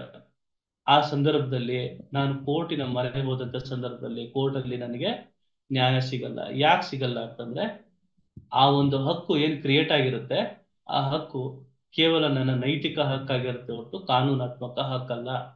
ಕಾನೂನಾತ್ಮಕ ಹಕ್ಕು ಯಾವಾಗ ಕ್ರಿಯೇಟ್ ಆಗಿರುತ್ತೆ? ಶಿವಾನಂದ್ ಅವರ ಒಂದು ಕೆಲಸ ಮಾಡಿ, ನೀವು 3 ಲಕ್ಷಕ್ಕೆ ಒಂದು ಚೆಕ್ ಬರ್ಕೊಟ್ಬಿಡಿ ನಂಗೆ, ನನ್ಗೂ ಸೇಫ್ಟಿ. ಈ ನಿಟ್ಟಿನಲ್ಲಿ ನಾನು ಒಂದು ನೆಮ್ಮದಿಯಿಂದ ನಾನು ನಿಮ್ಮನ್ನ ವಿಚಾರಿಸಲ್ಲ, ನೀವು ಟೈಮ್ ತಗೊಂಡು ನನಗೆ ಆ ಸಾಲನ ಹಿಂದಿರುಗಿಸ್ಬಿಡಿ ಅಂತ ಹೇಳ್ತೇನೆ.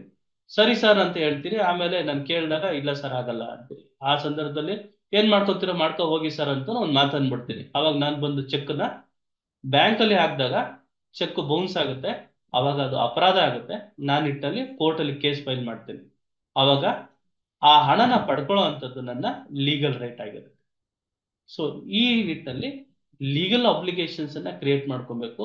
ಯಾವುದೇ ವ್ಯವಹಾರದವನ್ನ ಕಾನೂನಾತ್ಮಕವಾಗಿ ಮಾಡುವಂಥದ್ದು ಬಹಳ ಒಂದು ಉತ್ತಮವಾಗಿರ್ತದೆ. ಈ ನಿಟ್ಟಿನಲ್ಲಿ ಅಡ್ವರ್ಸ್ ಪೊಸಿಷನ್ ಕೂಡ ಹೌದು. ಸೊ ಅಡ್ವರ್ಸ್ ಪೊಸಿಷನ್ ಅಲ್ಲಿ ಇರುವಂತ ವ್ಯಕ್ತಿಗೆ ಕೋರ್ಟು ಏನು ತೀರ್ಪನ್ನ ಕೊಡ್ತದೆ ಅನ್ನೋದಲ್ಲ, ನೀನು ಆ ವಿಚಾರದಲ್ಲಿ ಹೇಗೆ ನಿನ್ನ ಹಕ್ಕನ್ನ ಪ್ರತಿಪಾದಿಸ್ತೀಯ, ಹಕ್ಕಿನ ಸಂಬಂಧಪಟ್ಟವಾಗೆ ಹೇಗೆಲ್ಲ ದಾಖಲಾತಿಗಳನ್ನ ಒದಗಿಸ್ತೀಯ ಅನ್ನೋದ್ರ ಮೇಲೆ ಕೇಸು ಅವಲಂಬನೆ ಆಗಿರುತ್ತೆ. ಅದ್ರ ಮೇಲೆ ಕೇಸು ಡಿಸೈಡ್ ಆಗುತ್ತೆ. Yes sir, okay sir. Sir, ಇನ್ನೊಂದು small doubt sir. Civil procedure ಕೇಸಲ್ಲಿ ರಿಟರ್ನ್ ಸ್ಟೇಟ್ಮೆಂಟ್ ಕಂಪಲ್ಸರಿ ಹಾಕ್ಲೇಬೇಕಾ ಅಥವಾ ಹಾಕದೇ ಇದ್ರೂ ಸ್ವಲ್ಪ ತಡ ಮಾಡಿದ್ರೆ ಹಾಕ್ಬೋದಾ? ಅದು ಹೇಗೆ? ಇಲ್ಲ, ರಿಟರ್ನ್ ಸ್ಟೇಟ್ಮೆಂಟ್ಗೆ ಒಂದು ಅದರದೇ ಆದಂತಹ ಒಂದು ಟೈಮ್ ಲಿಮಿಟೇಷನ್ ಇದೆ. 30 days ಅಲ್ಲಿ ನೀವು ಹಾಕ್ಬೇಕಾಗತ್ತೆ ರಿಟರ್ನ್ ಸ್ಟೇಟ್ಮೆಂಟ್. ಇಲ್ಲ ಮ್ಯಾಕ್ಸಿಮಮ್ ನೀವು ಟೈಮ್ ಪರ್ಮಿಷನ್ ತಗೊಂಡು 90 days ಒಳಗೆ ಹಾಕ್ಬೇಕಾಗತ್ತೆ. ಇಲ್ಲ ಅಂತಂದ್ರೆ ನೀವು section 5 of the limitation act ಅಡಿಯಲ್ಲಿ ಒಂದು ಅರ್ಜಿಯನ್ನ ಸಲ್ಲಿಸಿ ಯಾಕೆ ಡಿಲೇ ಆಯ್ತು ಅಂತ ಅದನ್ನ ಎಕ್ಸ್ಪ್ಲನೇಷನ್ ಕೊಟ್ಟು ಆಮೇಲೆ ರಿಟರ್ನ್ ಸ್ಟೇಟ್ಮೆಂಟ್ ಅನ್ನ ಹಾಕ್ಬೋದಾಗುತ್ತೆ. ಸೊ ಇದೆಲ್ಲ ಕಾರಣ ಇದೆ. ಸ್ಟ್ರಿಕ್ಟ್ ಆಗಿ ನಾವು ಫಾಲೋ ಮಾಡಿದಾಗ ಏನು ಡಿಸ್ಪೆನ್ಸೇಷನ್ ಆಫ್ ಜಸ್ಟಿಸ್ ಮೆಕಾನಿಸಮ್ ಅಲ್ಲಿ ನಮ್ಗೆ ಬೇಗ ನ್ಯಾಯ ಸಿಗುತ್ತೆ. ಈಗ ಯಾಕೆ ವಿಳಂಬ ಆಗೋದಕ್ಕೆಲ್ಲ ಕಾರಣ ಇಂಥ ಒಂದು ಪ್ರೊಸೀಜರಲ್ ಲ್ಯಾಕುನಾಸು ಸಹ ಕಾರಣ ಆಗ್ತದೆ. Okay, thank you sir. ತುಂಬಾ ಒಳ್ಳೆಯದು ಸರ್ ಮಾಹಿತಿ ಕೊಟ್ಟಿದ್ದು. Thank you very much. Civil procedure code ಅನ್ನು ಓದ್ಕೊಳ್ಳಿ. ಸೊ ಅದರಲ್ಲಿ ನಿಮ್ಗೆಲ್ಲ ಮಾಹಿತಿ ಸಿಗುತ್ತೆ. ಸಿವಿಲ್ ರೂಲ್ಸ್ ಆಫ್ ಪ್ರಾಕ್ಟೀಸ್ ಅಂತ ಇದೆ, ಅದರಲ್ಲಿ ಓದ್ಕೊಳ್ಳಿ. So will get to know the administration of justice mechanism ಹೆಂಗೆ ವರ್ಕ್ ಆಗುತ್ತೆ ಅಂತ ಗೊತ್ತಾಗುತ್ತೆ. ಹಲೋ. ಸೊ ಶಿಕ್ಷಕರು ಯಾರಿದ್ದೀರಿ ಇಲ್ಲಿ? ಶಿಕ್ಷಕರು ಹಾ ಸರ್. ಯಾರು? ಕುಮಾರ್ ಸರ್. ಓಂಕಾರ? ಹಾ ಸರ್. ಓಂಕಾರ ಅವರೇ ಹೇಳಿ. ಸರ, ನಮ್ಮ ಸುತ್ತಮುತ್ತ ಬಹಳ ಮಂದಿಗೆ ಏನ ಪ್ರಾಪರ್ಟಿ ಇಶ್ಯೂ ಇರುತ್ತಲ್ಲ, ಆಜು ಬಾಜು ಕಾಮನ್ ವಾಲು ಆ ವಾಲು ಈ ತರ ಇರುತ್ತಲ್ಲ, ಆ ವಿಚಾರಕ್ಕೆ ಬಂದು ಬಹಳಷ್ಟು ಜಗಳಗಳು ಆಗ್ತಾ ಇದೆ, ಕೋರ್ಟ್ ಹತ್ರ ಹೋಗ್ತಾ ಇದೆ. ಅವರಿಗೆ ಯಾವುದೇ ರೀತಿಯಂತ ನ್ಯಾಯ ಸಿಗ್ತಾ ಇಲ್ಲ. ಪ್ರಾಪರ್ಟಿಯಲ್ಲಿ ಯಾವುದೇ ಡಾಕ್ಯುಮೆಂಟ್ಸ್ ಜಾಸ್ತಿ ಇರೋದಿಲ್ಲ. ಭಾಳ ಅಂದ್ರೆ ಅವರು ಪ್ರಾಪರ್ಟಿದು ಟ್ಯಾಕ್ಸ್ ಒಂದು ಕಟ್ಟಿರ್ತಾರೆ, ಅದನ್ನ ಬಿಟ್ಟು ಯಾವುದೇ ಡಾಕ್ಯುಮೆಂಟ್ಸ್ ಇರಲ್ಲ. ಅವಾಗ ಯಾವ ತರ ನ್ಯಾಯ ಅವ್ರಿಗೆ ಕೊಡಿಸ್ಬೋದು ಅಂತ ನೋಡಿ. ಅವಾಗ ಪೊಸಿಷನ್ ಆಧಾರದ ಮೇಲೆ ನ್ಯಾಯ ಇತ್ಯರ್ಥವನ್ನ ಪಡಿಸುವಂಥದ್ದು. Position is 9 out of 10 point of law ಅಂತ. ಸ್ವಾಧೀನ ಯಾರ ಕಡೆ ಸ್ವಾಧೀನದಲ್ಲಿ ಇದೆ ಅನ್ನೋ ವಿಚಾರದಲ್ಲಿ ಈಗ ನಾರ್ಮಲ್ ಆಗಿ ನಮ್ಗೆ RTC ಸಿಗ್ತದೆ, ಎನ್ಕಂಬ್ರೆನ್ಸ್ ಸರ್ಟಿಫಿಕೇಟ್ ಸಿಗ್ತದೆ, ಪಹಣಿ ಸಿಗ್ತದೆ ಜಮೀನುಗಳಾದ್ರೆ ಅಲ್ವಾ. ಸೊ ಆ ಹೌದು. ನಿಟ್ಟಿನಲ್ಲಿ ಅಥವಾ ಆ ಸಂಬಂಧಪಟ್ಟಂಗೆ ಫೋಟೋಗ್ರಾಫ್ಸ್ ಪಾಸಿಟಿವ್ ಫೋಟೋಗ್ರಾಫ್ಸ್ ಹಾಕುವಂಥದ್ದು. ಸೊ ಅದನ್ನ ಹಾಕಿ ನಾವು ಪೊಸಿಷನ್ ನಲ್ಲಿ ಯಾರ ಸ್ವಾಧೀನದಲ್ಲಿ ಆ ಪ್ರಾಪರ್ಟಿ ಇದೆ ಅಥವಾ ಆ ಒಂದು ಬಿಲ್ಡಿಂಗ್ ಸ್ಕೆಚ್ ಇರ್ತದೆ. ಸೊ ಅದೆಲ್ಲ ನಿಮ್ಗೆ ಪಬ್ಲಿಕ್ ಡಾಕ್ಯುಮೆಂಟ್ಸ್ ಪಬ್ಲಿಕ್ ಅಥಾರಿಟಿಯಿಂದ ನೀವು ಪಡ್ಕೊಬಹುದು, ಸರ್ಟಿಫೈಡ್ ಕಾಪಿ ಪಡ್ಕೊಂಡು. ಸೊ ಅದರಲ್ಲಿ ಅಥವಾ ಬಿಲ್ಡಿಂಗ್ ಸ್ಕೆಚ್ ಅನ್ನ ಪಡ್ಕೊಂಡು ಕಾಮನ್ ವಾಲ್ ಏನಿರುತ್ತೆ ಆ ಕಾಮನ್ ವಾಲ್ ವಿಚಾರವಾಗಿ ಈಸ್ಮೆಂಟ್ರಿ ರೈಟ್ಸ್ ಅಂತ ಒಂದು ಈಸ್ಮೆಂಟ್ರಿ ಲಾ ಅಂತ ಒಂದು ಕಾನೂನು ಇದೆ. ಆ ಕಾನೂನು ಅಡಿಯಲ್ಲಿ ಆ ಒಂದು ಕಾಮನ್ ವಾಲ್ ಹೇಗ್ ಬಿಲ್ಡ್ ಆಯ್ತು ಅಥವಾ ಕಾಮನ್ ಸ್ಟೇರ್ಸ್ ಅಥವಾ ಕಾಮನ್ ಬಾತ್ರೂಮ್ ಈ ನಿಟ್ಟಿನಲ್ಲಿ ಅದು ಪ್ಲಾನ್ ಮಾಡ್ಬೇಕಾದ್ರೆ ಬಿಡಿ ಅಂತ ಸರ್ಕಾರ ಏನು ಆ ಅಥಾರಿಟಿ ಏನು ಇಲ್ಲಿ ನಮ್ಮ ಬೆಂಗಳೂರಿನಲ್ಲಿ ಆದ್ರೆ BBMP ಅಂತೀವಿ, ನಿಮ್ಮ ಊರುಗಳಲ್ಲಿ ನಿಮ್ಮ ಕಾರ್ಪೊರೇಷನ್ ಒಂದು ಬಿಲ್ಡಿಂಗ್ ಪ್ಲಾನ್ ನಮಗೆ ಅಪ್ರೂವ್ ಮಾಡಿರ್ತದೆ. ಆ ಅಪ್ರೂವ್ ಮಾಡಿರುವಂತ ಪ್ಲಾನ್ಸ್ ಗಳನ್ನ ತೆಗೆದು ನೋಡಿ ಅದ್ರ ಮೇಲೆ ನೀವು ನಿಮ್ಮ ಆರ್ಗ್ಯುಮೆಂಟ್ ಅನ್ನ ಪ್ಲೇಸ್ ಮಾಡಬೇಕಾಗುತ್ತೆ. Okay sir, thank you. Sir ನಮಸ್ತೆ. ಹಾ ಸರ್ ಅದೊಂದು ಕ್ವಶನ್. ಹಾ ಸರಿ ಸರಿ. ಈಗ ಎಕ್ಸ್ಪರ್ಟ್ ಇದಾದಾಗ ಸರ್ ಕೇಸಲ್ಲಿ ಅದು ಎಷ್ಟು ದಿನ ಆದ್ಮೇಲೆ ಅಪೋಸಿಟ್ ಪಾರ್ಟಿ ಅದನ್ನ ಅಪೀಲ್ ಹೋಗ್ಬೋದು? ನೋಡಿ ಎಕ್ಸ್ಪರ್ಟೇ ನಾನು ಹೇಳದ್ನಲ್ಲ 30 days ಅಂತ ಹೇಳಿ. ಹೈಕೋರ್ಟ್ ಆದ್ರೆ 90 days, ನೀವು ಡಿಸ್ಟ್ರಿಕ್ಟ್ ಕೋರ್ಟ್ ಅಲ್ಲಿ ಚಾಲೆಂಜ್ ಮಾಡೋದಾದ್ರೆ 30 days ಆಗ್ತದೆ. 30 days ಅಲ್ಲಿ ಮಾಡ್ಬೇಕು. ಎಕ್ಸ್ಪರ್ಟೇನ ನೀವು ಮತ್ತೆ ಅರ್ಜಿಯನ್ನ ಪ್ರಾಪರ್ ಅರ್ಜಿಯನ್ನ ಪ್ರಾವಿಷನ್ ಅನ್ನ ಬೇಸಿಸ್ ಮೇಲೆ ನೀವು ಅರ್ಜಿಯನ್ನ ಹಾಕೊಂಡು ಆ ಎಕ್ಸ್ಪರ್ಟೇನ ಸೆಟ್ ಅಸೈಡ್ ಮಾಡುವಂತ ಅರ್ಜಿಗಳನ್ನ ಹಾಕೊಬೇಕಾಗುತ್ತೆ. ಸೊ ಸಪೋಸ್ ಅವರಿಗೆ ಅದು ಎಕ್ಸ್ಪರ್ಟೇ ಆಗಿದೆ ಅಂತ ವಿತಿನ್ 30 days ಅಥವಾ 90 days ಅಲ್ಲಿ ಅವ್ರಿಗೆ ಗೊತ್ತಾಗ್ಲಿಲ್ಲ ಅಂತ ಅಂದಾಗ ಅದನ್ನ ನೀವು condonation of delay again section 5 of the limitation act ಅಲ್ಲಿ ಕಂಡೋನೇಷನ್ ಆಫ್ ಡಿಲೇ ಅಪ್ಲಿಕೇಶನ್ ಹಾಕೊಂಡು ಅದು ಡಿಲೇ ಎಕ್ಸ್ಪ್ಲೇನ್ ಮಾಡಿ ಕೋರ್ಟ್ಗೆ ಕನ್ವಿನ್ಸ್ ಮಾಡುವಂತ. ನೋಡಿ ಕೋರ್ಟಿಗೆ ಕನ್ವಿನ್ಸ್ ಮಾಡ್ಬೇಕು, ಕೋರ್ಟಿಗೆ ಕನ್ವಿನ್ಸ್ ಮಾಡ್ಬೇಕು. ಕೋರ್ಟಿಗೆ ಅದನ್ನ ನೀವು ಸ್ಪಷ್ಟ ರೀತಿಯಲ್ಲಿ ಹೇಳ್ಬೇಕು ಯಾಕೆ ಡಿಲೇ ಆಯ್ತು ಅಂತ ಎಕ್ಸ್ಪ್ಲೇನ್ ಮಾಡಿ ಕೋರ್ಟ್ ಅದನ್ನ ಒಪ್ಕೊಂಡ್ರೆ ಅವಾಗ ನಿಮ್ಗೆ ನ್ಯಾಯ ಸಿಗುತ್ತೆ. ಸೊ ಯೂಶಲ್ ಆಗಿ ಪ್ರಿನ್ಸಿಪಲ್ ಆಫ್ ನ್ಯಾಚುರಲ್ ಜಸ್ಟಿಸ್ ಅಂತ ಹೇಳಿ ಅಂದ್ರೆ ಆಪೋಸಿಟ್ಗೆ ನೋಟಿಸ್ ಅನ್ನ ಕೊಡ್ದಲೆ ಅಥವಾ ಆಪೋಸಿಟ್ ಪಾರ್ಟಿಯನ್ನ ಆಲಿಸ್ದಲೆ ನ್ಯಾಯವನ್ನ ತೀರ್ಪನ್ನ ಕೊಡುವಂಥದ್ದು it is against to the principle of natural justice ಅಥವಾ ಫೇರ್ ಜಸ್ಟಿಸ್. ಈ ನಿಟ್ಟಿನಲ್ಲಿ ನೀವು ರಿಟ್ ಪಿಟಿಷನ್ ಅರ್ಜಿಯನ್ನ ಹಾಕೊಂಡು 226 ಅಡಿಯಲ್ಲಿ ಅದನ್ನ ಪ್ರಶ್ನೆಯನ್ನ ಮಾಡಿ ಅಲಾಂಗ್ ವಿತ್ 226 ಅಂತ ಹಾಕೊಂಡು ರಿಟ್ ಪಿಟಿಷನ್ ಅಲ್ಲೂ ಸಹ ನೀವು ಆದೇಶವನ್ನ ತಗೋಬಹುದು. ಸಪೋಸ್ ಅವ್ರು ಏನಾದ್ರು ಅಪೀಲ್ ಮಾಡಿಲ್ಲ ಅಂತಂದ್ರೆ ಸರ್ ಅವರು ಈಗ ಅದು ಎಕ್ಸ್ಪರ್ಟೇ ಜಡ್ಜ್ಮೆಂಟ್ ಆಗಿರೋದು ಅದು ಅವರಿಗೆ ಆಗುತ್ತಾ ಅದು? ಅಲ್ಲ, the court will determine the issue basis upon the applicability of the principle of law. So if the opposite party is not able to appeal, then what will the expert judgment? So then that will become the conclusion part. That will be concluded. ಅವ್ರು appeal ಮಾಡ್ಲಿಲ್ಲ ಅಂತಂದ್ರೆ that will be concluded. ಈ marital ಕೇಸ್ಗಳಲ್ಲಿ ಈಗ ಒಂದು MC ಕೇಸ್ಗಳಲ್ಲಿ divorce ಅರ್ಜಿಯನ್ನ ಸಲ್ಲಿಸಿರ್ತಾರೆ ಮಹಿಳೆ, ಗಂಡ ಬರ್ಲೇ ಇಲ್ಲ, ಅವಾಗ ಏನಾಗ್ತದೆ? ಅದು ಅವನು ಅಪೀಲು ಮಾಡ್ಲಿಲ್ಲ, ಅವಾಗ ಏನಾಗ್ತದೆ? ಅದು ಎಕ್ಸ್ಪರ್ಟ್ ಡಿಸಿಷನ್ ಆಗುತ್ತೆ. But in civil cases even ಎಕ್ಸ್ಪರ್ಟೇ decree never determines the rights of the party. ಅವ್ನು ಬರ್ಲಿಲ್ಲ ಅಂತ ಹೇಳಿದ ತಕ್ಷಣ ನೀವು ಅದಕ್ಕೆ ಹಕ್ಕುದಾರರು ಅಂತಲ್ಲ. ಸಾಕಷ್ಟು ಜಡ್ಜ್ಮೆಂಟ್ಗಳು ಸುಪ್ರೀಂ ಕೋರ್ಟ್ ನಲ್ಲಿ ಅದೆಲ್ಲ ಇತ್ಯರ್ಥ ಆಗಿದೆ. ಸೊ ಸಿವಿಲ್ ಕೇಸ್ಗಳಲ್ಲಿ ರೈಟ್ ನ ಡಿಟರ್ಮಿನೇಷನ್ ಮಾಡೋ ಸಂದರ್ಭದಲ್ಲಿ ಎಕ್ಸ್ಪರ್ಟೇ ತಗೊಂಡ್ಬಿಟ್ಟು ಅದ್ರ ಮೇಲೆ ನನಗೆ ರೈಟ್ಸ್ ಇದೆ ಅಂತ ನೀವು ಹೇಳಲಿಕ್ಕೆ ಬರಲ್ಲ. So again you have to file a necessary application before the concern court to take the declaratory title over that. Okay sir, thank you. Thank you. ಮತ್ತೆ ಯಾರು ಶಿಕ್ಷಕರಿದ್ದಾರೆ? ಇವತ್ತಿನ ಕಾನೂನಿನ ತರಗತಿ ತಮ್ಗೆ ಇಷ್ಟ ಆಯ್ತಾ? ಸಾಕಷ್ಟು ಮಾಹಿತಿಗಳು ತಮಗೆ ಸಿಕ್ತಾ? ತಾವು ಶಿಕ್ಷಕರ? ಕುಮಾರ್ ಸರ್? ಇಲ್ಲ ಸರ್, ಶಿಕ್ಷಕರಲ್ಲ.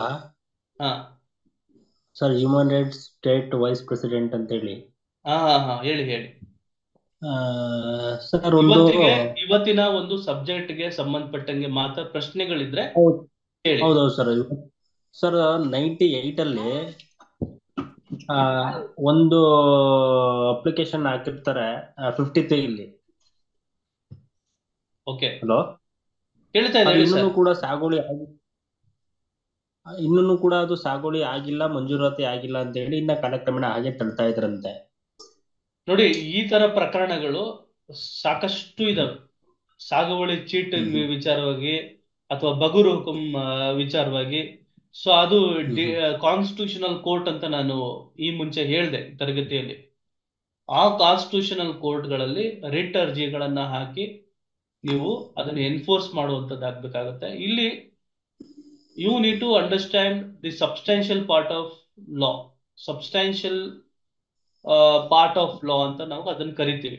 ಅಂದ್ರೆ ಮೂಲಭೂತವಾಗಿರುವಂತಹ ಕಾನೂನಿನ ತತ್ವಗಳ ಆಧಾರದ ಮೇಲೆ ಪ್ರಕರಣಗಳನ್ನ ಇತ್ಯರ್ಥಪಡಿಸುವಂಥದ್ದು ಸಬ್ಸ್ಟಾನ್ಷಿಯಲ್ ಪಾರ್ಟ್ ಆಫ್ ಲಾ ಅಂತ ನಾವು ಕರಿತೀವಿ. ಸಬ್ಸ್ಟಾನ್ಷಿಯಲ್ ಪಾರ್ಟ್ ಆಫ್ ಲಾ ಅನ್ನೋದು ಕ್ವಶನ್ ಆಫ್ ಲಾ ಆಗುತ್ತೆ. ಇಲ್ಲಿ ಎರಡು ರೀತಿಯಾದಂತಹ ಒಂದು ಅಂಶಗಳನ್ನು ನೆನಪಲ್ಲಿ ಇಟ್ಕೊಬೇಕು. ಆಕ್ಟ್ ಆಫ್ ಪಾರ್ಟೀಸ್ ಅಂತ ಹೇಳಿ, ಆಕ್ಟ್ ಆಫ್ ಲಾ ಅಂತ ಹೇಳಿ. ನಾನೊಬ್ಬರ ಮೇಲೆ ಕೇಸನ್ನ ಹಾಕ್ತೀನಿ, ಕೇಸನ್ನ ಹಾಕಿ ನನ್ನ ಪರವಾಗಿ ನಾನು ನ್ಯಾಯವನ್ನ ಪಡ್ಕೊಂತೀನಿ. ಸೊ ಇದು ಆಕ್ಟ್ ಆಫ್ ಪಾರ್ಟೀಸ್. ನನ್ನ ಪ್ರಾಪರ್ಟಿ ಇರ್ತದೆ, ಆ ಪ್ರಾಪರ್ಟಿನ ಸೇಲ್ ಮಾಡ್ತೀನಿ, ಸೇಲ್ ಮಾಡಿ ಅವ್ರ ಕಡೆಯಿಂದ ಹಣವನ್ನ ತೆಗೆದುಕೊಡ್ತೀನಿ. ಸೊ ತಗೊಂಡು ಅವ್ರ ಹೆಸರಿಗೆ ಪ್ರಾಪರ್ಟಿ ರಿಜಿಸ್ಟರ್ ಮಾಡ್ಕೊಡ್ತೀನಿ. ಅದನ್ನ ನಾವೇನಂತ ಕರಿತೀವಿ? ಆಕ್ಟ್ ಆಫ್ ಪಾರ್ಟೀಸ್ ಅಂತ ಕರಿತೀವಿ. ಕೆಲವೊಂದು ಆಕ್ಟ್ ಆಫ್ ಲಾ ಅಂತ ಅಂದ್ರೆ, ಈಗ ನನಗೆ ಪ್ರಾಪರ್ಟಿ ಇರ್ತದೆ, ಆ ಪ್ರಾಪರ್ಟಿ ವಿಚಾರದಲ್ಲಿ ನಾನು ಯಾವುದೇ ವಿಲ್ ಅನ್ನ ಮಾಡಿದ್ರೆ ತೀರೋಗ್ಬಿಡ್ತೀನಿ. ಅಂತ ಸಂದರ್ಭದಲ್ಲಿ ನನ್ನ ಮಕ್ಳು ಇರ್ತಾರೆ ಅಥವಾ ನನ್ನ ಯಾರೋ ಲೀಗಲ್ ರೆಪ್ರೆಸೆಂಟೇಟಿವ್ಸ್ ಇರ್ತಾರೆ, ನಾನು ಯಾವುದೇ ಒಂದು ವಿಲ್ ಅನ್ನ ಮಾಡದಿಲ್ಲ ಒಬ್ಬ ವ್ಯಕ್ತಿ ತೀರೋದಂತ ಸಂದರ್ಭದಲ್ಲಿ ಆ ಪ್ರಾಪರ್ಟಿ ವಿಂಗಡಣೆ ಆಗುತ್ತೆ. ಆ ಪ್ರಾಪರ್ಟಿ ಏನಾಗುತ್ತೆ? ನನ್ನ ಕುಟುಂಬದವರಿಗೆ ವಿಂಗಡಣೆ ಆಗುತ್ತೆ. ಅಂತ ಸಂದರ್ಭದಲ್ಲಿ ಅದು it will become act of law. So ಆ ನಿಟ್ಟಿನಲ್ಲಿ ನೀವು ಆ ತರ ಏನು ಬಗರ್ ಹುಕುಂ ಅಥವಾ ಸಾಗುವಳಿ ಚೀಟಿ ಸುಮಾರು ವರ್ಷದ ಅಪ್ಲಿಕೇಶನ್ ಹಾಕಿದ್ವಿ ಆ ನಿಟ್ಟಿನಲ್ಲಿ. ಸೊ ನೀವು ಪ್ರಾರಂಭಿಕ ಹಂತದಲ್ಲಿ ಕಾಸ್ ಆಫ್ ಆಕ್ಷನ್ ಅನ್ನ ಮಾಡಬೇಕಾಗ್ತದೆ. ಕರಸ್ಪಾಂಡಿಂಗ್ ಯಾವುದು ಲೋಕಲ್ ಅಥಾರಿಟೀಸ್ ಇರ್ತಾರೆ, ಆ ಲೋಕಲ್ ಅಥಾರಿಟೀಸ್ನವ್ರಿಗೆ ನೀವು ಅಪ್ಲಿಕೇಶನ್ ಹಾಕ್ಬೇಕಾಗ್ತದೆ. ಅಪ್ಲಿಕೇಶನ್ ಹಾಕಿ ಅವರು ಯೂಶಲ್ ಆಗಿ ಏನು ತಹಸೀಲ್ದಾರ್ ಅವರಾಗಿರ್ತಾರೆ, ತಹಸೀಲ್ದಾರ್ನ ಹೊರತುಪಡಿಸಿ ಡಿಸ್ಟ್ರಿಕ್ಟ್ ಕಲೆಕ್ಟರ್ ಆಗಿರ್ತಾರೆ, AC ಇರ್ತಾರೆ. ಸೊ ಅವ್ರಿಗೆಲ್ಲ ಅರ್ಜಿಗಳನ್ನ ಸಲ್ಲಿಸಿ ಅವ್ರ ಕಡೆಯಿಂದ ಉತ್ತರವನ್ನ ಪಡ್ಕೊಂಡು ಕೊನೆಯ ಹಂತದಲ್ಲಿ ನೀವು ಹೈಕೋರ್ಟಿನ ಮೊರೆ ಹೋಗಿ ಕಾನ್ಸ್ಟಿಟ್ಯೂಷನಲ್ ಕೋರ್ಟ್ಸ್ ಅಲ್ಲಿ ನೀವು ನ್ಯಾಯವನ್ನ ಪಡ್ಕೊಳ್ಳೋದು ಆಗಿರ್ತದೆ. ಸೊ ಹಂಗಾಗಿ ನಾನು ತಮ್ಗೆ ಹೇಳ್ದಂಗೆ ಕಾಸ್ ಆಫ್ ಆಕ್ಷನ್ ಅನ್ನ ಮೊದಲು ಬಿಲ್ಡ್ ಮಾಡಬೇಕು. ಕಾಸ್ ಆಫ್ ಆಕ್ಷನ್ ಅನ್ನ ಬಿಲ್ಡ್ ಮಾಡಿ ನೀವು ಕರೆಸ್ಪಾಂಡೆನ್ಸ್ ಅನ್ನ ಮಾಡಬೇಕಾಗ್ತದೆ ಅಥಾರಿಟಿ ಜೊತೆ. ಯು ನೀಡ್ ಟು ಕರೆಸ್ಪಾಂಡಿಂಗ್ ಮಾಡಿ ಅದ ನಂತರ ನೀವು ಕೊನೆಯ ಹಂತದಲ್ಲಿ as a last resort you need to approach the court of law. ಅರ್ಥ ಆಯ್ತಾ ಸರ್ ಕುಮಾರ್ ಅವರೇ? ಸರ್, ಬಗೂರ್ ಹುಕುಂ ಅಲ್ಲಿ ಅದು ಮಂಜೂರು ಆಗಿಲ್ಲ ಅಂದ್ರೂ ಕೂಡ ಅದನ್ನ ಸೇಲ್ ಮಾಡೋ ಕೇಳಿಸ್ತಿಲ್ಲ ನೋಡಿ. ಬಗರ್ ಹುಕುಂ ಅದು ಏನು ಫ್ಯಾಕ್ಟ್ಸ್ ಇದೆ ಅಂತ ನನಗೆ ಗೊತ್ತಿಲ್ಲ. ಅದನ್ನ ಸೇಲ್ ಮಾಡಿದಂತ ಸಂದರ್ಭದಲ್ಲಿ if there is no authority, whatever the property which is being transferred without the authority is invalid ಅಂತ. ಇಟ್ ಈಸ್ ವಾಯ್ಡ್ ಅಬ್ ಇನಿಷಿಯೋ ಅಂತ ನಾವು ಕರಿತೀವಿ. ಇಟ್ ಈಸ್ ಕಂಪ್ಲೀಟ್ಲಿ ಇಲ್ಲಿಗಲ್ ಅಂತ ನಾವು ಕರಿತೀವಿ. ಆಯ್ತಾ? ಅದನ್ನ ಮತ್ತೆ ಚಾಲೆಂಜ್ ಮಾಡ್ಬೋದು. ಈ SC ST ನಾವು ಇದನ್ನ ನೋಡ್ತೀವಿ. ಅದು ಸಾಕಷ್ಟು ಪ್ರಕರಣಗಳು ಸುಪ್ರೀಂ ಕೋರ್ಟ್ ನಲ್ಲಿ, ಹೈಕೋರ್ಟ್ ನಲ್ಲಿ ಪೆಂಡಿಂಗ್ ಇದೆ. ಯಾವ ರೀತಿಯಾಗಿ ಇದನ್ನ ಡಿಸ್ಪೋಸ್ ಮಾಡಬೇಕು ಅಂತ ಹೇಳಿ question of law is being framed before the constitutional courts. It is still pending. Later the determination we can say. So unless and until we cannot say anything apart from that. ಆಯ್ತಾ? So ಶಿಕ್ಷಕರು ಯಾರಿದ್ದಾರೆ ಇಲ್ಲಿ, ಶಿಕ್ಷಕರಿಗೆ ಮೊದಲ ಆದ್ಯತೆಯನ್ನು ಕೊಡೋಣ. ಯಾರಾದ್ರೂ ಶಿಕ್ಷಕರು ಇದರ ಪ್ರಯೋಜನ ಪಡಿತಾ ಇರೋಂಥವ್ರು, ತರಗತಿ ಪ್ರಯೋಜನ ಪಡಿತಾ ಇರೋರು ಮಾತಾಡಿ. ಯಾರಾದ್ರೂ ಶಿಕ್ಷಕರಿದ್ದಾರಾ? So anyway, so thank you very much.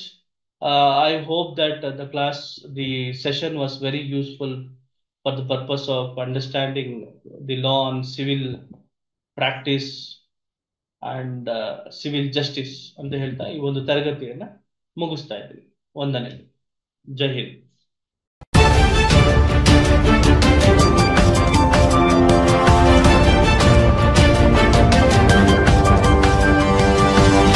Audio Jungle.